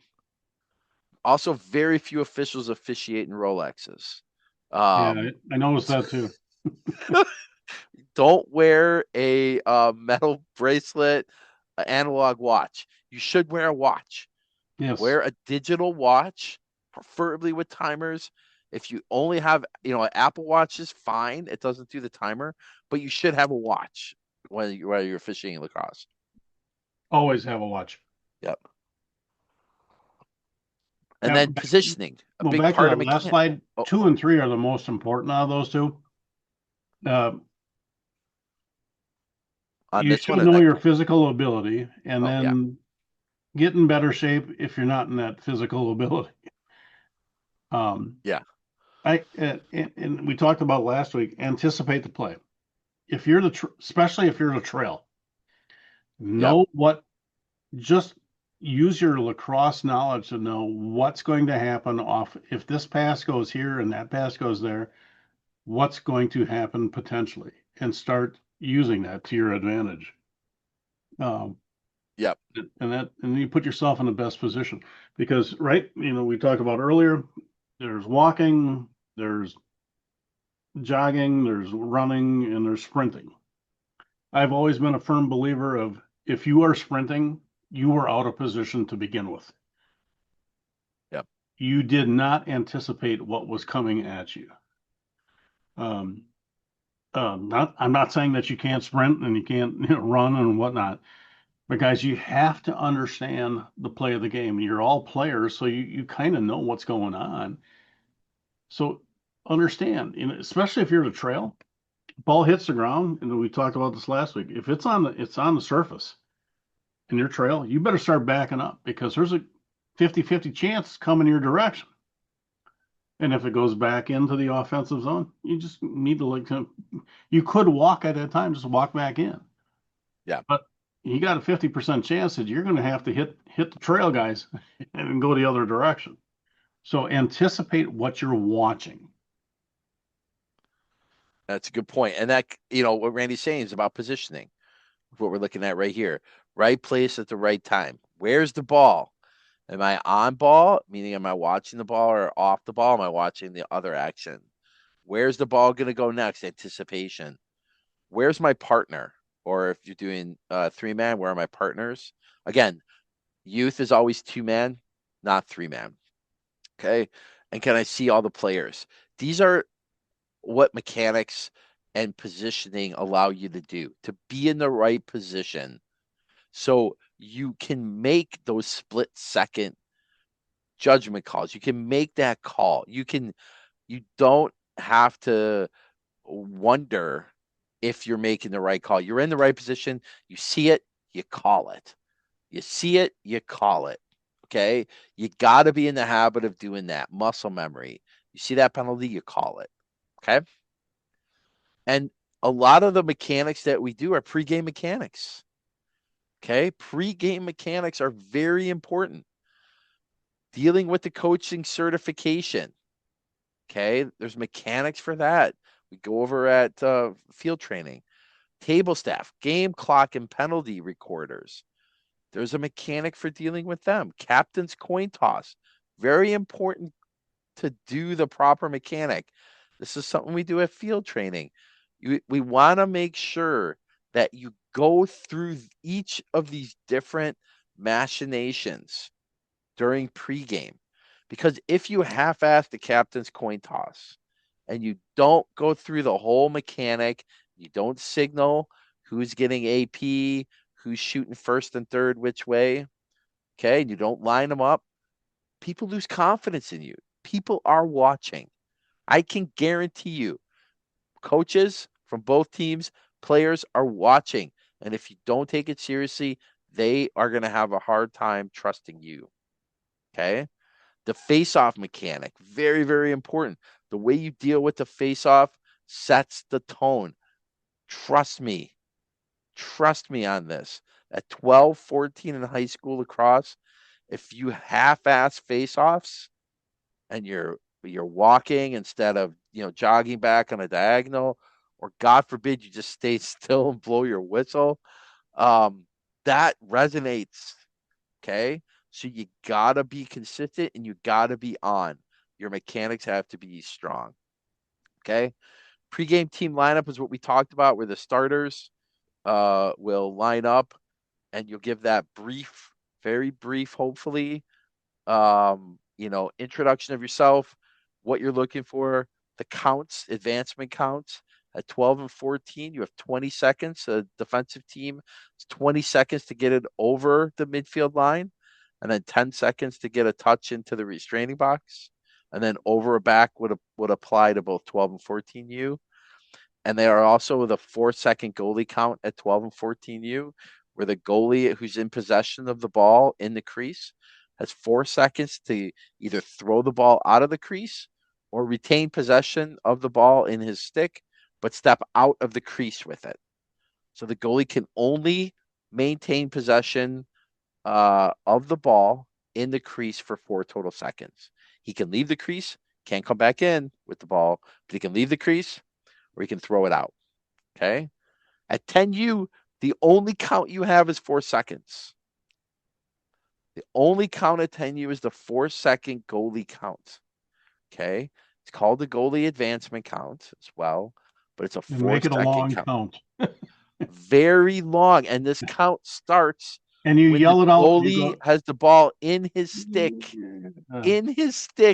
not while he's putzing around with it on the right. ground around the crease. One. Right. Very loud. And we'll do this at field training. Loud, slow arm counts. And then at 2 or 3, you're like, goalie, you have 1 second left. Yes, Like, you're telling him you got to get it out. exactly. You don't want to make that count because nobody wants to play goalie at the youth level. Right. And you don't want to Right. be the ultimate official that is taking the ball away Yeah. from a 10-year-old goalie. Yeah. So again, the way you handle these things instills confidence and the players on the field, the coaches, and allows you by being in the right position to make these calls. Okay. So when we talk about preparation with the table staff, okay, the home team must provide an official timer and an official scorekeeper, both the home team. The home team is responsible for identifying who these people will be. And then before the game, after you certify the coaches, you'll come to the bench where the official timer and official scorekeeper will be. Introduce yourselves. Okay. Make sure that they understand what the time limits are. Make sure they understand they have to record penalty time and number. Okay.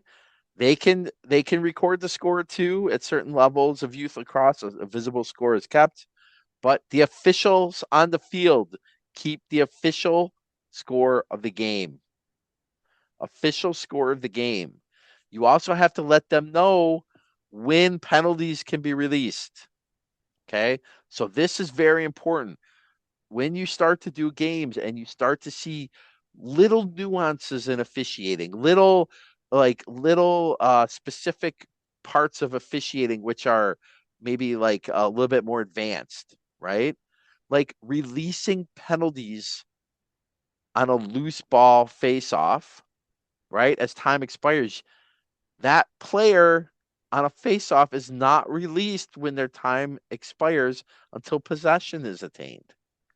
So when you see that situation evolving, you're like, oh, is man down? There's a face off to restart the game with like 3 seconds left of penalty time. You have to go to the bench. Hey, bench, you do not release that penalty until possession is called, even if 3 seconds expires. Okay, so it's these little things you have to have the confidence in the relationship with these people on the bench to communicate with them. And it will change every day.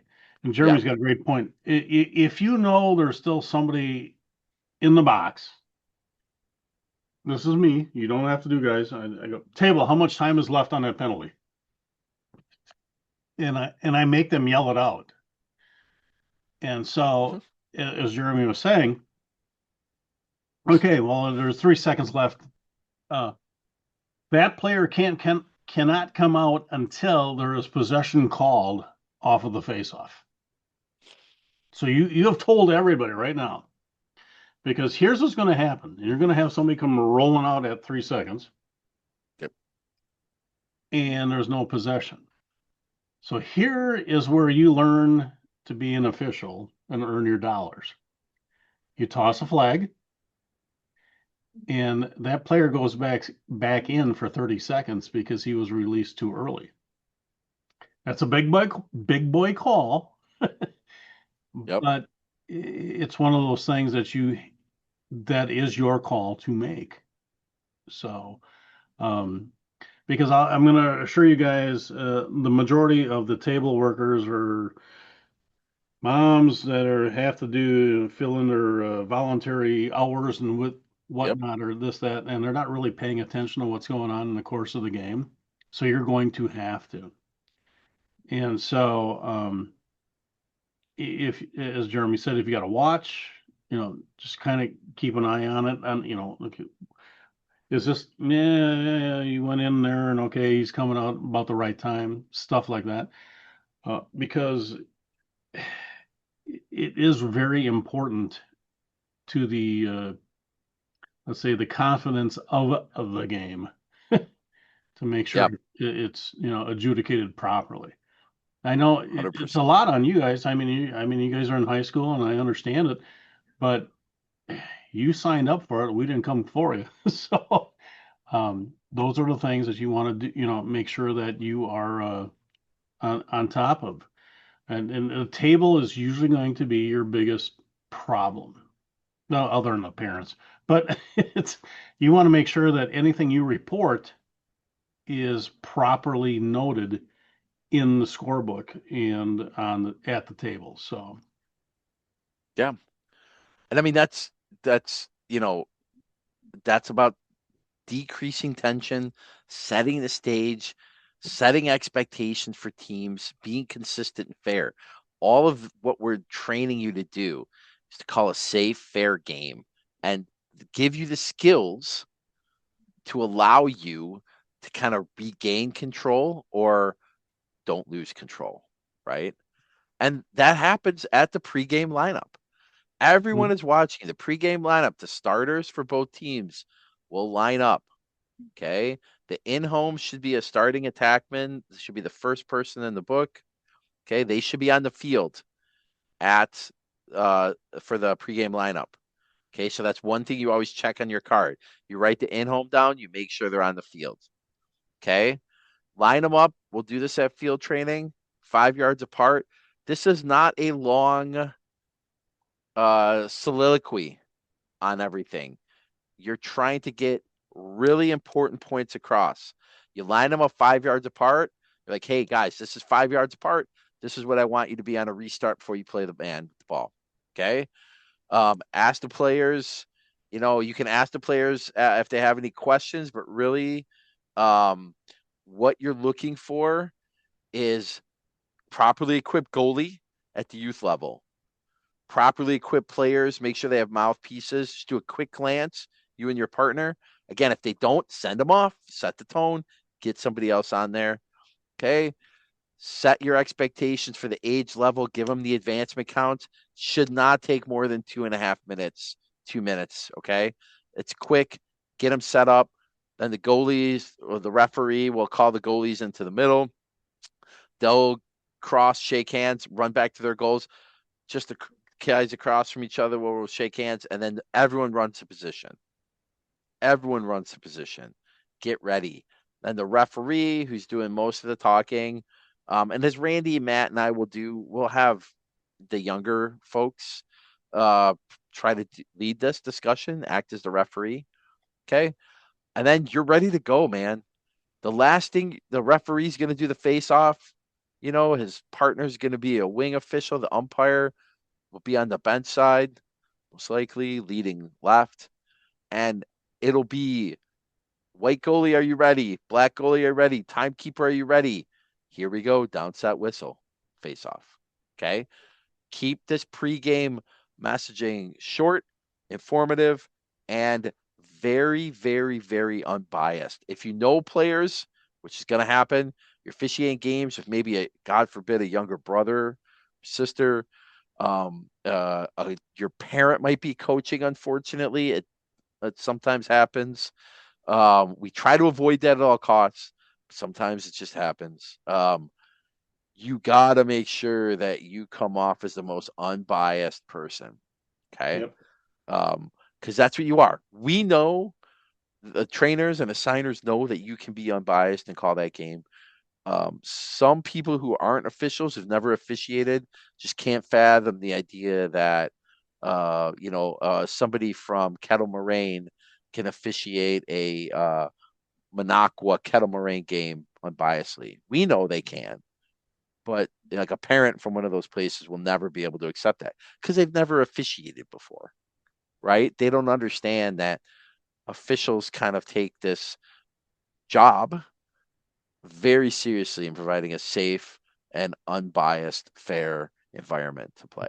And one thing I always do, Jeremy, I don't care if it's a U10, if I have a partner or college game. Yep.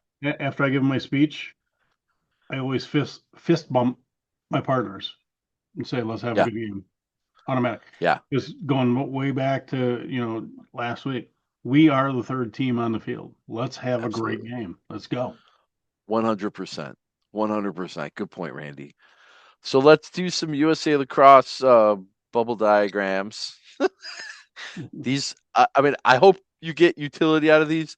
It'll make a lot more sense when in lieu of octagons and other shapes, On A1, circulars. B2, and all that other stuff. Yeah, yeah, it gets a little in the weeds. But Believe it or here we not, have, guys, the rule book always makes sense when you actually experience B1 and A2 and A3 and 6, 9 and whatever it is. so face-off official, wing official. The wing of this is the bench side. Okay, so this is transition area, bench, transition area. Okay, so one of the first things we're doing, we're going to count the players. Okay, usually I do that as the face-off official. Here is the wing official. We're making sure everybody is restrained behind this line. And everybody stays restrained behind this line until either possession by one of the midfielders, okay, or face-off guys is attained, or the ball naturally flows to the line and goes over the line. Okay. Lines in lacrosse are out of bounds typically, except the ball to be a goal has to completely cross the goal line. Yep. Okay. So that means stepping Actually, on midfield. Oh, go ahead, Randy. I was to say, here's one, and Jeremy's got a great slide for this one here. So if you see to your left, folks, orange is not in the attack box. They're behind a restraining line. Guess what? That's a legal face-off because you don't have to be in the box. That's why it's called a restraining line. So when a coach loses their mind and goes berserk, it's like, Coach, he's behind the line. What do you want me to do? Yeah. Great point. This is a restraining line, not a restraining box for face-offs. You just have to be behind the line. Yeah, and you will get it. I mean, I guarantee you, there's a coach going to yell at you. Hey, he was standing over here talking to my assistant coach. Yeah, and what's your point? Yep. So here, the wing is making sure nobody releases early and everyone's behind this line. Okay. The wing is also looking here to make sure these guys are behind this restraining line. Now, when the whistle blows, all the midfielders can make a play at a loose ball. They cannot play the ball that's being played by two face-off men. Very important. They cannot body check. They cannot come in and play the face-off guys' sticks. Okay, very important. They can play loose balls. Once they get possession, the face-off official most likely will be the one yelling possession, giving a arm wind.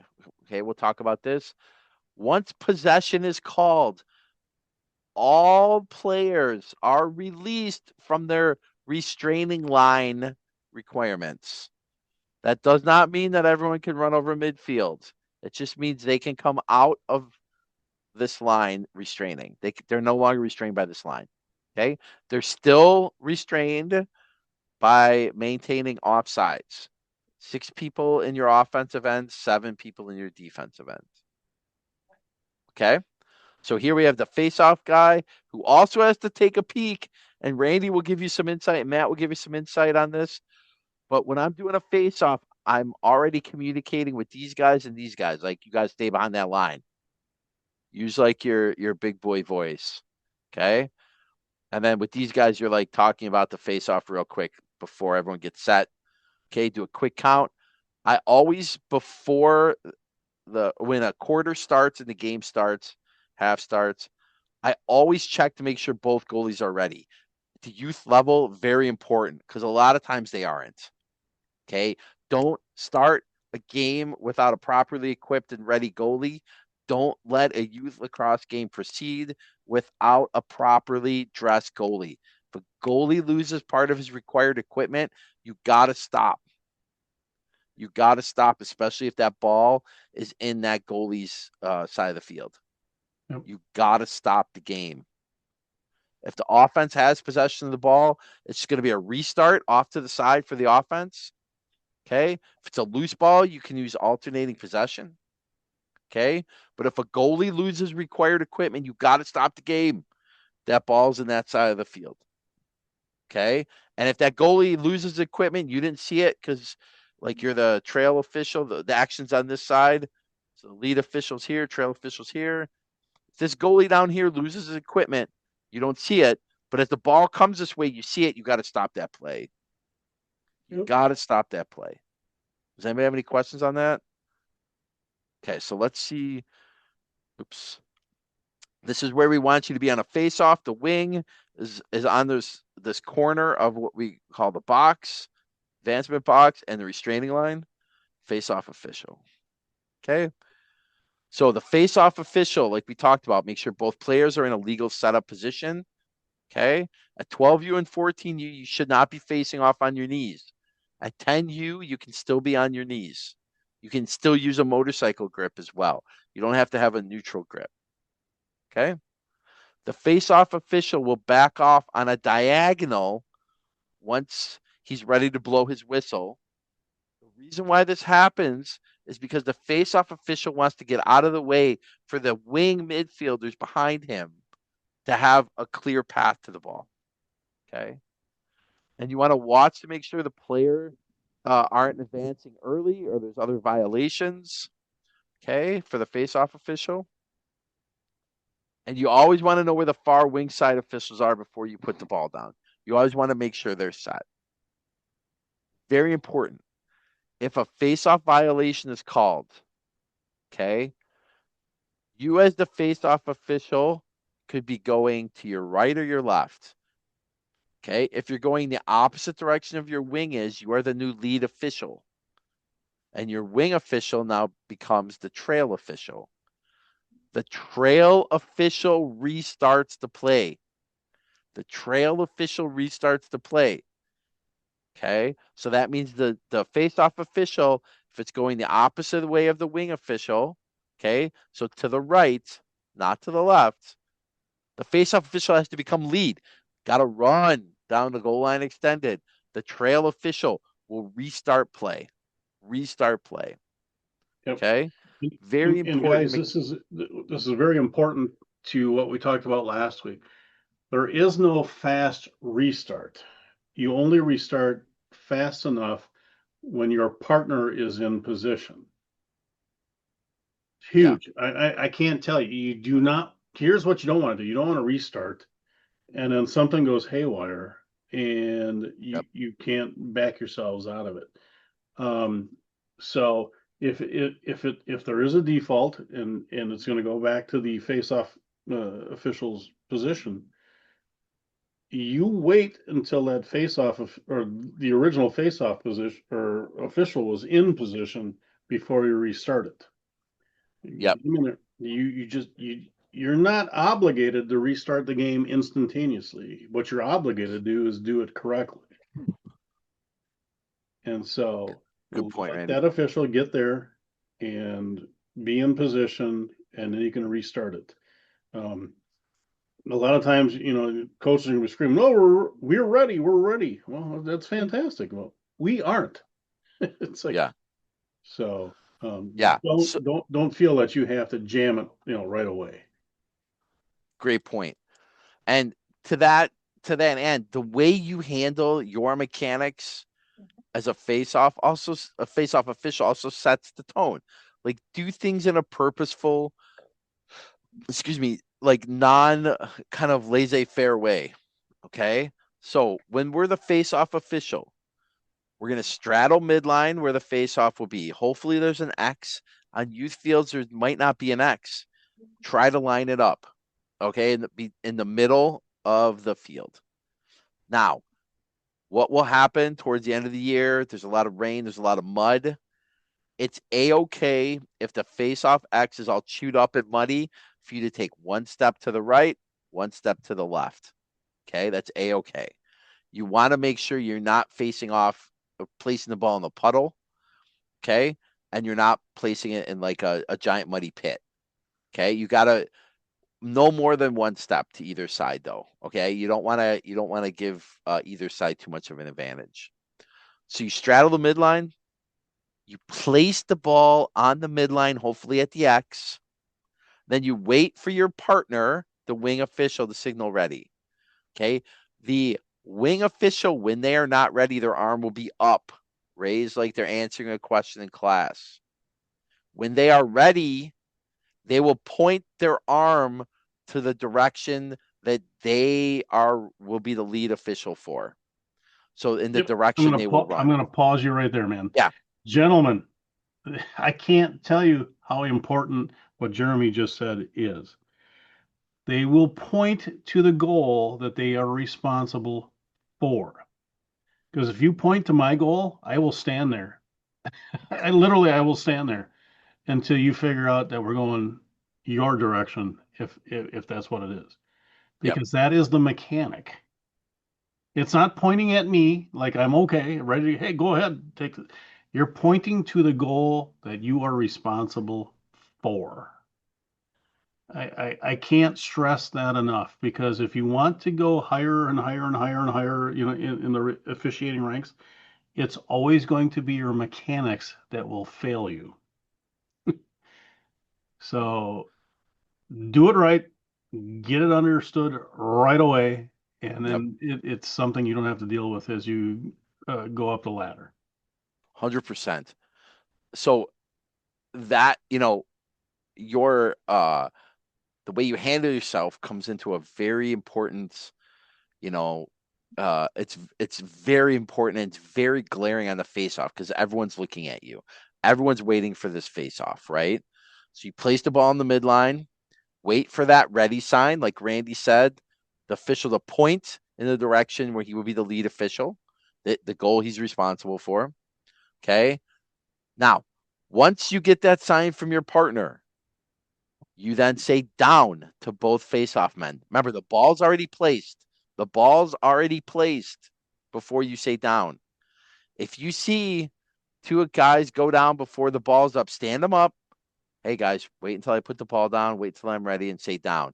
Then both you go down together. We want to make sure there's no advantage gained by one guy going down first before the other guy. So place the ball at the youth level. You will be standing the guys up. Say down. They'll go down together. Line them up at the youth level. At 10U, line up the face-off people. Okay?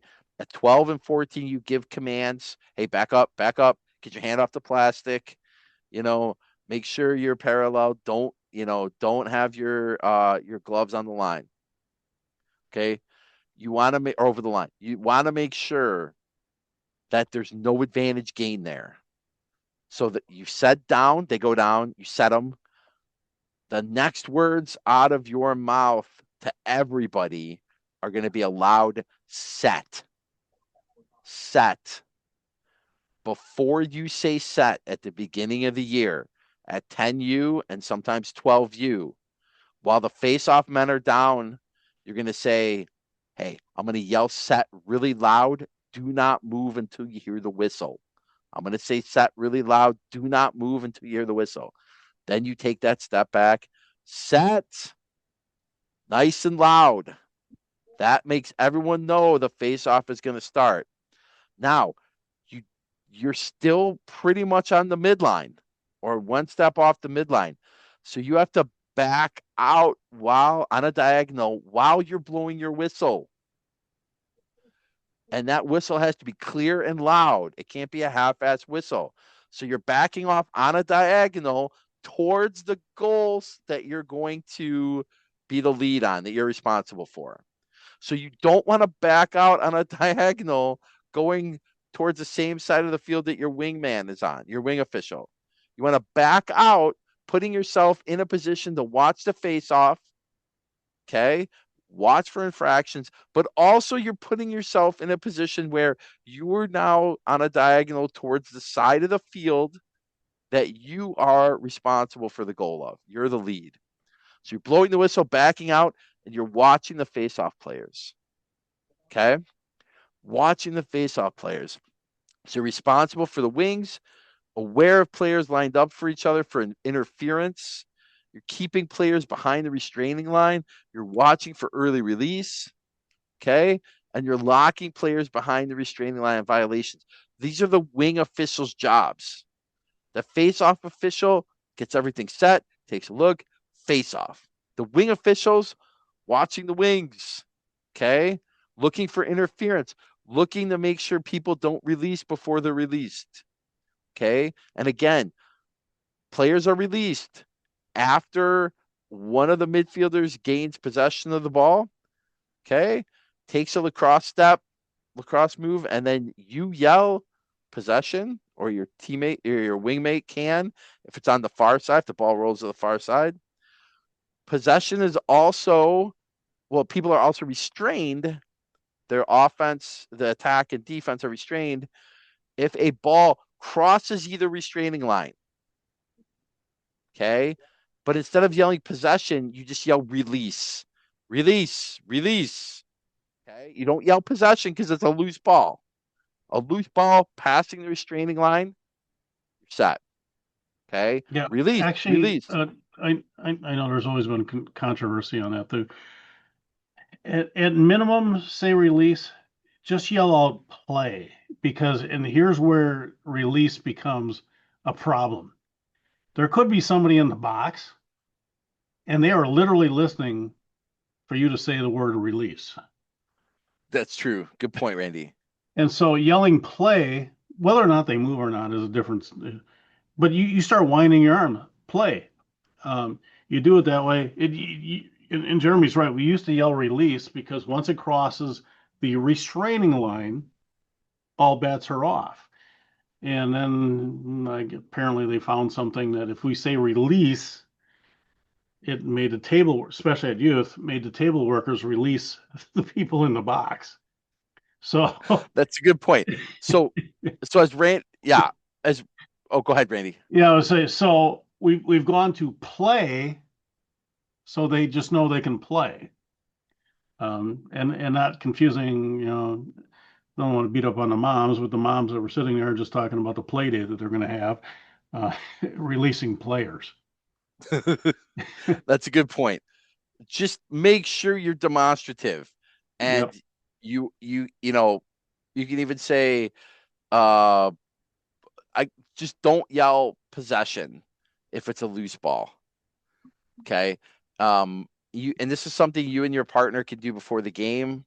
Just clarify what you think, what you're gonna call. But as Randy says, the better call is actually play. Play, play, play. Okay.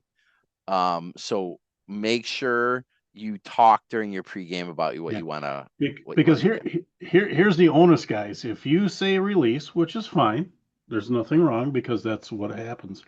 And they send somebody out ahead of the expiration of their penalty, you now have to put them back in for another 30 seconds. Yep. And so try to take the heat off yourselves. You know, and again, it's one of those things where you just kind of learn it over the course of time, like, ooh, that didn't work out well. So, um, Good but point. Yep. if you know, because it becomes you, because let's say, you know, Jeremy's in for another 3 seconds and it crosses a line and I say release. Well, apparently I'm assuming that the table worker is paying attention and they let him go, but by rule, he still has those 3 seconds. He's Yep. now an illegal player on the field, and so I have to flag him for another 30 seconds to go back in. Yep. So It's a good point. make it easy on yourselves. Yeah.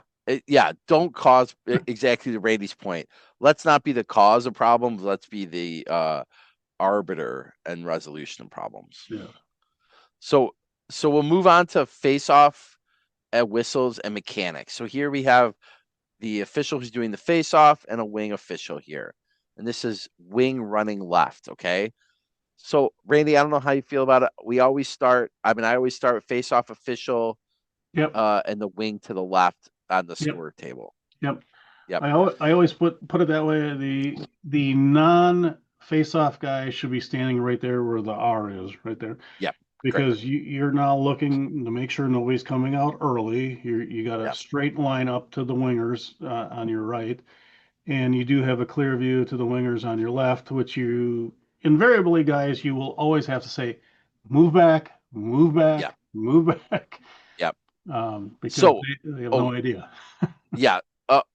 And also one thing, it doesn't matter which side of midfield the Mhm. midfielders wing midfielders on. They can both be on this side, both be on this side. One could be on either side. It doesn't matter. And they can be dancing through the whole And yep, cadence of the face-off official. They do not have to be standing stationary. They can run great point. back and forth, whatever. Yep. You just can't go over that line, and they can't go past the line. Yeah, exactly. You always want them behind the line, Okay.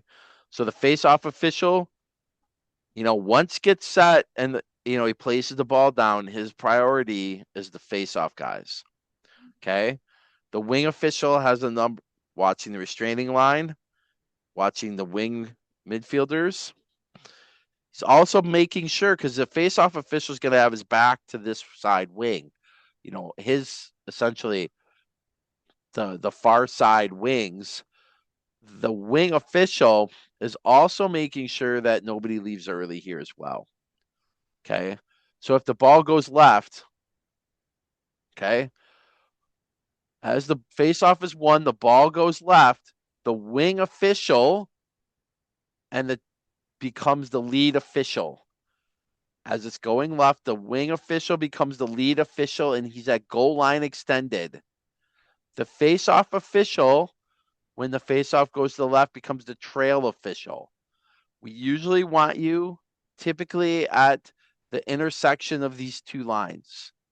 Okay, maybe 1 or 2 yards back, depending on where the action is, 1 or 2 yards over. Okay, but the lead official, as the ball is in front of the goal or behind the goal, you have to move a little bit to stay in line with the ball. So your responsibilities, the lead official, which we'll see, are going to be the end line and the sideline, okay, as well as the goal line. So as the lead official comes back as the ball comes back behind the goal, the lead official goes out a little bit. The trail now has to come in. Okay, think of the lead and trail as being on a fixed length of cord. As the lead official goes this way, the trail gets dragged a little bit this way. Okay, so as we see now this face-off going right. Okay, the face-off official's here as the ball's won this way. The face-off official now becomes the lead. Okay, and the trail official was the wing official over here. So now the wing official comes here, becomes the trail. The face-off official becomes the lead. You will see this a lot. This is why we want the face-off official to come on a diagonal as he's blowing his whistle to the side he's going to lead, to the side of the field with the goal he's responsible for. or she's responsible for. Yep. And the wing great official point. becomes Yep, becomes the great trail. point. Hey, guys, if you're the trail on that one, you may have to bust more butt than who is going to be the lead because he's coming out of the face-off and may have to pivot and turn because it made it, you know, the face-off's going that fast the other direction. So if you're the trail, you should be able to recognize that and really get down there. I'm not saying you got to get to the GLE, but you're really important at that moment in time to make sure that you got it covered until that face-off official gets back down into the lead position. Great point. So let's just do this quick video here. This is a face-off. Ball is going to go left. So here's an official. Here's a face-off official. Okay. Setting the players, yelling set, walking back, blowing his whistle, going on a diagonal. Okay. Ball is won. Possession is called. Arms wound. He's not really moving. This guy's going to lead. But the face-off official now becomes the trail eventually. Oh, come on, buddy. The lead official's the wing. He's here. Lead hard, trail soft. Yeah.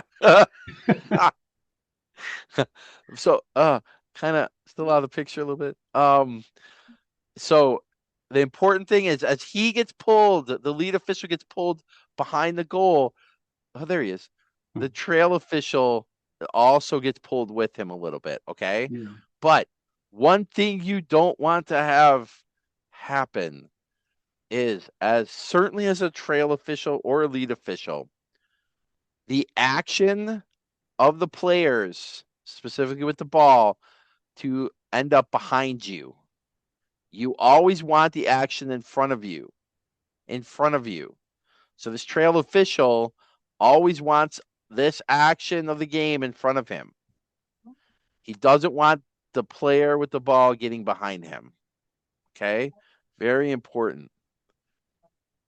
Face-off violations. If it happens before you blow the whistle to start the playoff, just stand. Face-off, just stand them up. Stand them up. Signal a legal procedure. We're going white. Okay? Or whatever, whichever direction you're going. Now, very important. If you're the face-off guy and you call a violation, okay, and that team is going to the right, which is the direction that you're leading, the trail official, the new trail official does the restart. So you're running to goal line extended like we talked about, getting in the lead position.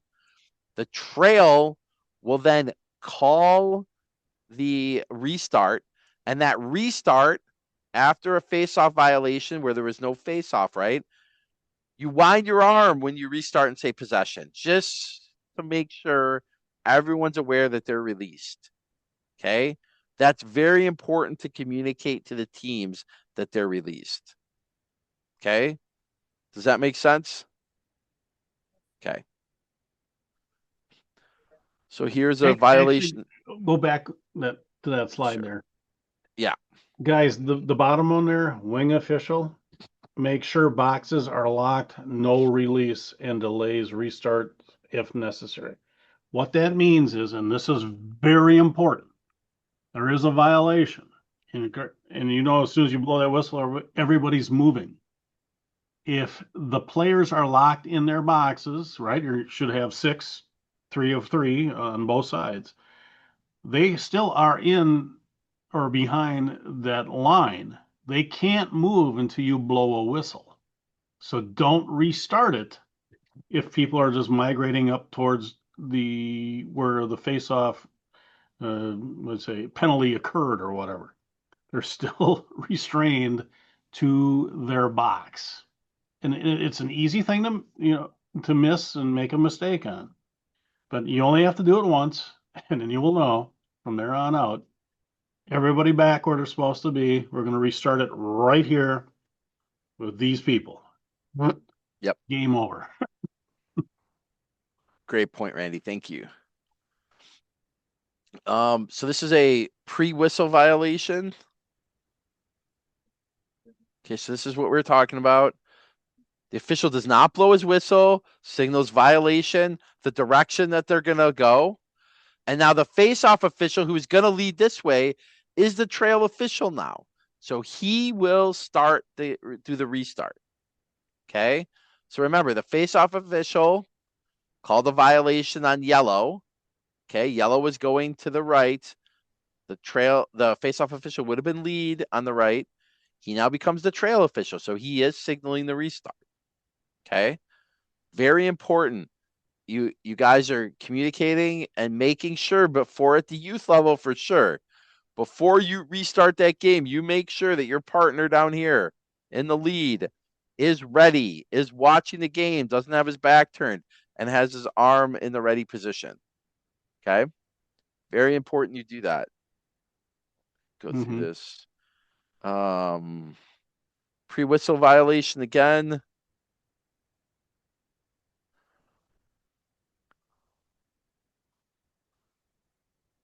Doesn't look like we're going to be able. He's lining them up. Oh, it's a move. Okay. Yep. Red moved early. Face-off official is the trail because he was leading that way. He's restarting the game. Okay. Restarting the game. So that's really what we want to do at the high school level for sure with those faster restarts. The youth level, we want to have, we don't want to dilly-dally, which is a word your parents would know. We don't want to kick around. We want to make sure though that our partner is set and that teams are ready. Okay. Yeah. Most important, guys, always make sure your partner's ready.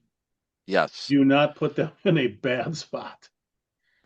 So No win matter, possession. yeah, Win possession. say if you're bench side and it's say going away from you, and it's going to be your partner's call, and the coaches are screaming, "Hey, we're ready, we're ready, we're ready." We're not. Okay, just say we're not, and let your partner get ready, because you can't call a good game if you're not in position. Yep. So here we're showing the wing official and the face-off official both winding their arms for possession. Okay. And depending on which way you're going, you're going to have the 20 and 10-second counts. Typically, in this case, let's see if they show it. Yeah. The lead responsibilities, okay, are going to be the goal increase, the end line, and shot backup. Remember, in lacrosse, a shot that goes out of bounds, the person closest to that shot where it went out of bounds, okay, gets possession. If that shot bounces off someone's helmet, bounces off someone's chest, or even their stick, doesn't matter. It's the person who's closest to the ball as it goes out of bounds. So where it goes out of bounds, that team gets possession. Okay.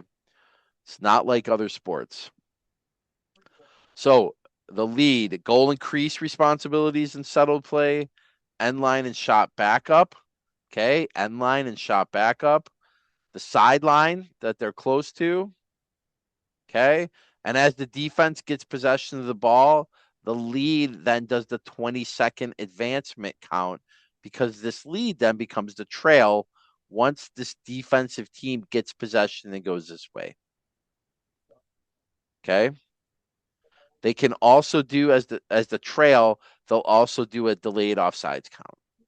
Remember, we're counting forwards. Counting forwards. 6 people on offense from a team, 7 people on defense. Okay. So we're counting forward. If we see 8 people from the offense and they have possession of the ball, whistle. If we see 7 people, whistle when they have possession of the ball. It's a technical foul, they'll lose possession. Okay. If a defensive player or if an attack or somebody who should be restrained by the midfield line, okay, runs over for an 8th player in the defensive end, that's going to be a flag down as long as the offense has possession of the ball. 30-second technical foul. Now, what you'll see teams do is once that player comes over and is the 8th defensive player, so they no longer have 3 players restrained on their offensive side, They in fact have 8 players on their defensive side. That player can stay and play defense. Okay? They don't have to run back. They can stay and play defense. Okay? The trail official in this case in settle play can have the shooter, the sideline. Okay? The opposite goals, so all the rest of the field on this side. Okay?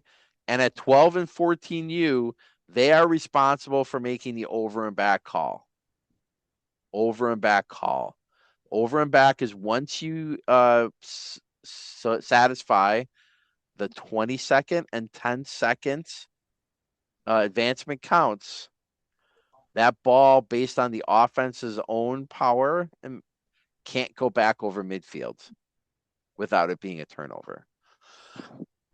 Now, that is a perfect play on situation, because if the offense has the ball, they miss a pass, or this ball gets checked out of their stick legally, the ball rolls over midfield, but the defensive team picks it up right away.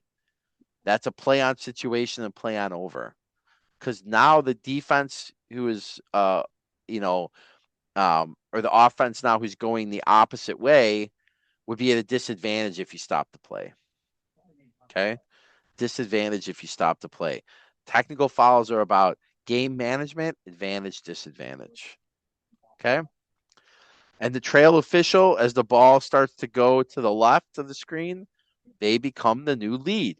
So now they have to get all the way down the goal line extended. The lead official becomes the trail official. They're doing the advancement counts to midfield. Okay? Then the 10-second advancement count as well between the trail and the lead. And then the lead as the trail has all of these other responsibilities again. So when we think about field coverage, USA Lacrosse has 2 different messages for field coverage, right? The lead official, okay, and the trail official. I've always looked at this and been taught as a diagonal across the field. Okay. The on official should have the on ball official. So we have the trail official and the lead official.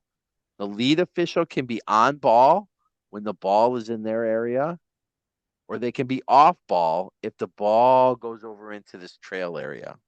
But whoever is on ball has a very narrow focus of the player in possession of the ball and surrounding 5 yards.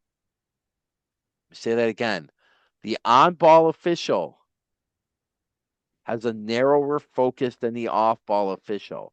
The on-ball official is watching the ball and the 5 yards directly surrounding that ball carrier. The off-ball official has a larger area to cover. But both officials move like they're connected by a rope, a fixed length of rope. So as one moves out, the other moves up. Okay? One moves up, the other moves out. Okay? The off-ball official will always have a wider view of the play because off-ball has more player responsibilities in a larger area. Off-ball officials are looking for interference, illegal screens, crease violations from the opposite side. Okay? Whereas the on-ball official is looking for pushing, holding, tripping, illegal body checks, unnecessary roughness, slashing, because you're dealing with the 5 yards around the ball. Okay? But this is going to change. The ball goes over here. Okay, typically over here. The trail official will be on ball. The lead official will be off ball. But the lead official always has the goal increase. They always have to be aware and watching the goal increase. Okay? So as the ball goes to the opposite side, the trail becomes on ball. They're narrower focus, about 5 yards in all the directions from the ball. Whereas the lead official now has all this area to cover. Okay? All this area to cover. Who decides who's the lead and trail if the ball's center? Does anybody know? Got to communicate before the game. USA Lacrosse and some plates say the lead official should always be on ball if the ball's center in the goal, coming towards the goal. Okay? You got to talk to your partner before the game and figure out what your geography of the field is going to be for lead and trail. You don't want to have both the lead and trail official only watching the ball. You got to make sure that you're comfortable bisecting the fields, typically on a diagonal, to make sure that the trail official knows when they're going to be on ball. Typically, anything on this half of the field is going to be the trail official, and anything on this half, when the ball is on this half of the field, and certainly around the crease, the lead official. Okay? Got to communicate with your partner. Okay? So here's what USA Lacrosse says. The ball is up top. Lead is the on-ball official since the ball is coming towards him. Okay? In other parts of the training in USA Lacrosse, they'll say the trail official, yard-wise, is closer to the ball. They will be the on-ball, but communicate with your partner. This makes perfect sense to me. Randy, I don't know about you. The lead official, as the ball's coming to them, it's typically at the restraining box, is going to be the on-ball official. The off-ball official will be the trail, who will cover all of this action.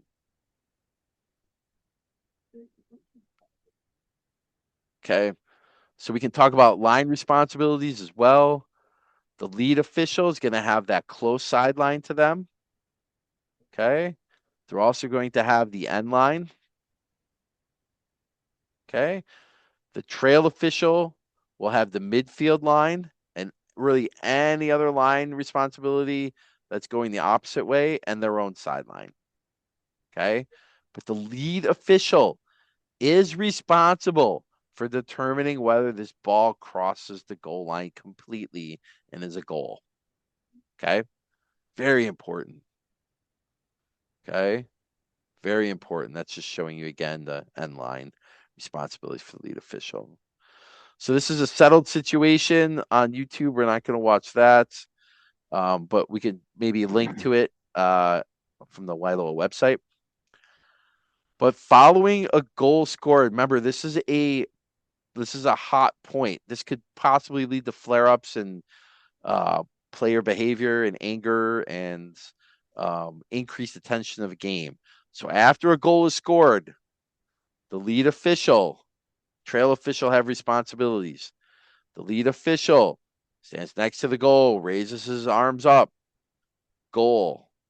Okay.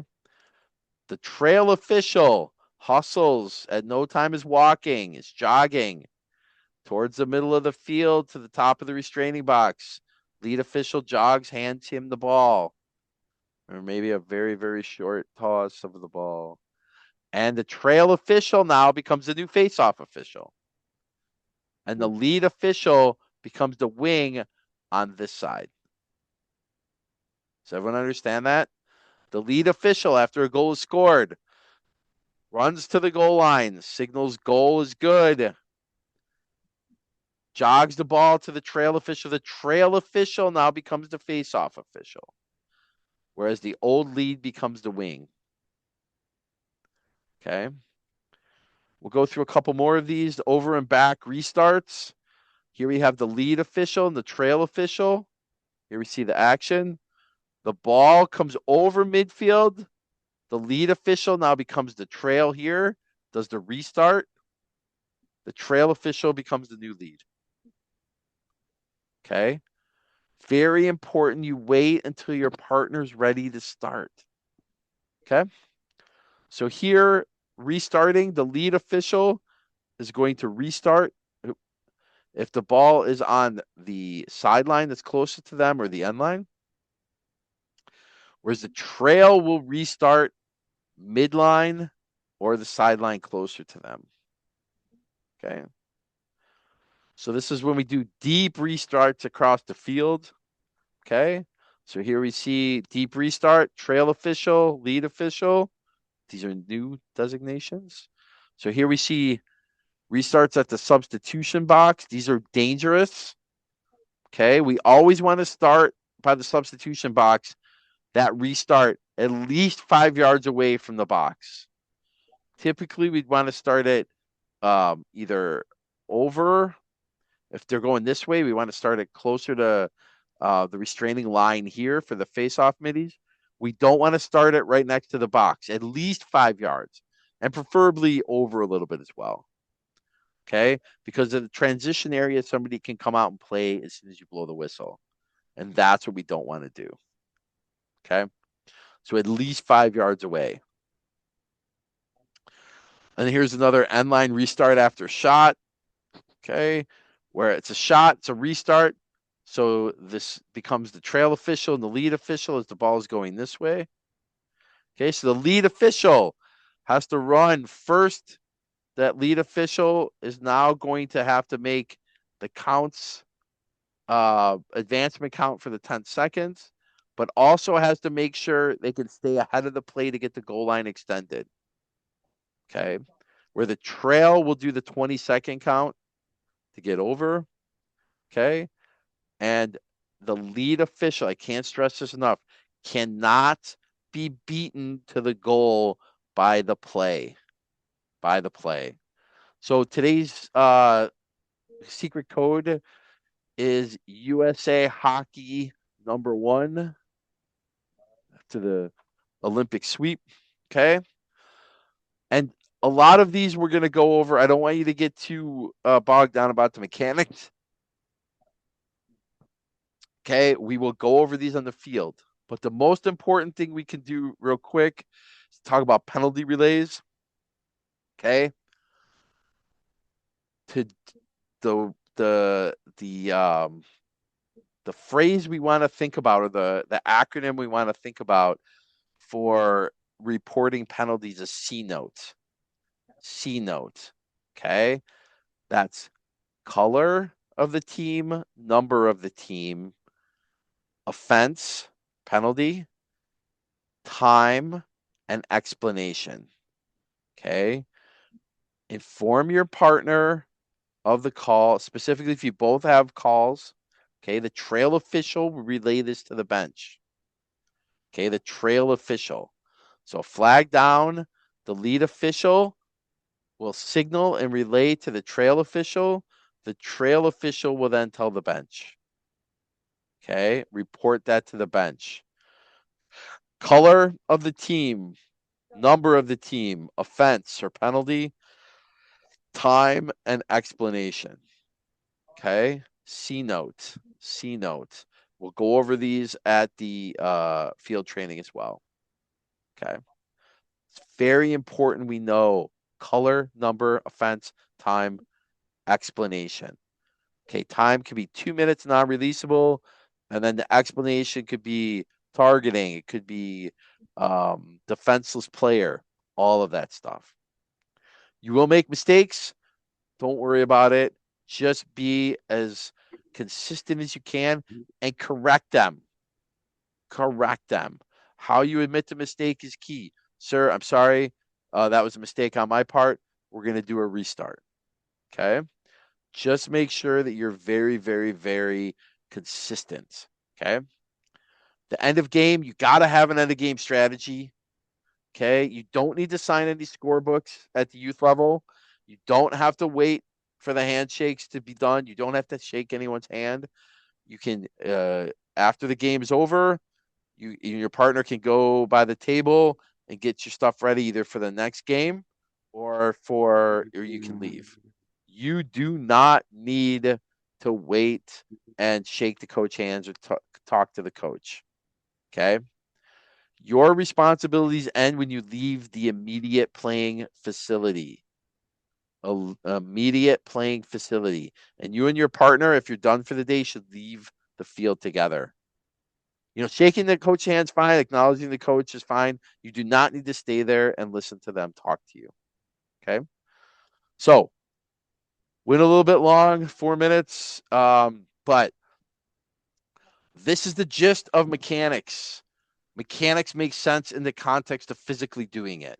So that's why field training goes as long as it does. And we need you out there developing muscle memory to know where in the field you should be, when you should be doing restarts, who should be doing the restart, and knowing where the play can go, so you're in the best position to anticipate that play, so you can always stay in the best position. Okay? A lot of stuff thrown at you, a lot of mechanics, a lot of foul stuff. But it's important to know you will make mistakes. We all make mistakes. Ask questions of me, your signers, of anyone, experienced officials, but be open to feedback. Okay? If one of the senior officials gives you feedback, that's not a criticism. Okay? We just want you to get better. We want to get better. Okay? So, if you're doing a game with me and you're like, hey, you got to get there faster, be like, oh, okay, sure. I appreciate that feedback. If you're doing a game with Matt Bach and you're like, man, you're the fastest guy I've ever seen in my life, that's good feedback, but Matt doesn't need to hear that. Okay? That's just kissing his ass for more games. So, we just want you to feel comfortable communicating with each other, and you got to feel comfortable communicating with your signer. So USA lacrosse stuff has to get done before April 1. Your uniform has to be here, your whole kit, flags, hat if you want it, certainly the minimal flag, whistle, the proper shirt, black shorts, shoes. Okay. Wear a watch, have a scorecard to write it on. Plastic reusable scorecards are the best. Okay. But please don't hesitate to ask questions of your assigner, of me. We will help you get better. Okay. Randy, got anything?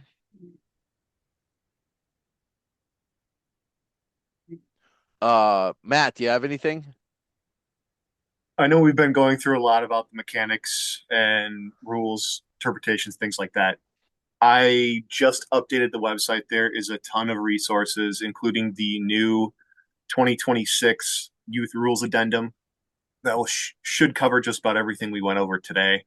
The two-man mechanics manual is up there. There's a game management manual up there. There is a print off for game day cards that we've put together. There's a ton of stuff up there. Uniform requirements as well. Use Great. those resources. That's the best way to continue your education, to help you feel more confident on the field, and it can actually help you with your partner getting on the same page. So leverage those resources if you need to. And I guess probably Randy's going to say this too. Get your blocks in. Yep. And guys, we will talk about that. I'll send out an arbiter how to on blocks and other things. We just didn't get to it today. But if you have questions about arbiter, you got to reach out early to your signers. Everybody by this time next weekend should have an invitation to arbiter. Everyone who's on this training should have received an invitation to arbiter. If you have not, you got to reach out to me, Matt, or Randy. Okay. So, guys, we're real excited to have you on this journey of officiating. It'll be great. I promise. If you're willing to work, we will work with you to make you the best officials. Okay. So, big thanks to everybody. Again, the phrase USA Hockey #1, email that to your signer. You should be emailing that right away to your signers right now if you're on this call. Okay. Otherwise, field training is going to be Sunday, April 12th in Madison at Wanakee. All that information will be posted on the WILOA website. I believe that's the same weekend in Milwaukee too. So you remember, you gotta attend a field training. You have to attend the field training. All right. Matt, thank you so much. Randy, you're the best. Thank you so much. Everybody, this concludes your field training, or your classroom training. You still have to do field training to get certified. You still have to do all the USA lacrosse stuff. Okay. Have a great Sunday, everyone. Bye-bye. Jeremy, thank you. Great job. Matt, this is on the cloud, right? It should be, yeah. So we just have to wait for Don to get it, unless you're part of it. So then he'll forward me the email if and when it shows up. Okay, super duper. Thanks, Matt. Appreciate you. I'll get this updated on the website as soon as I can. Awesome. Thanks, buddy. Thanks. Bye.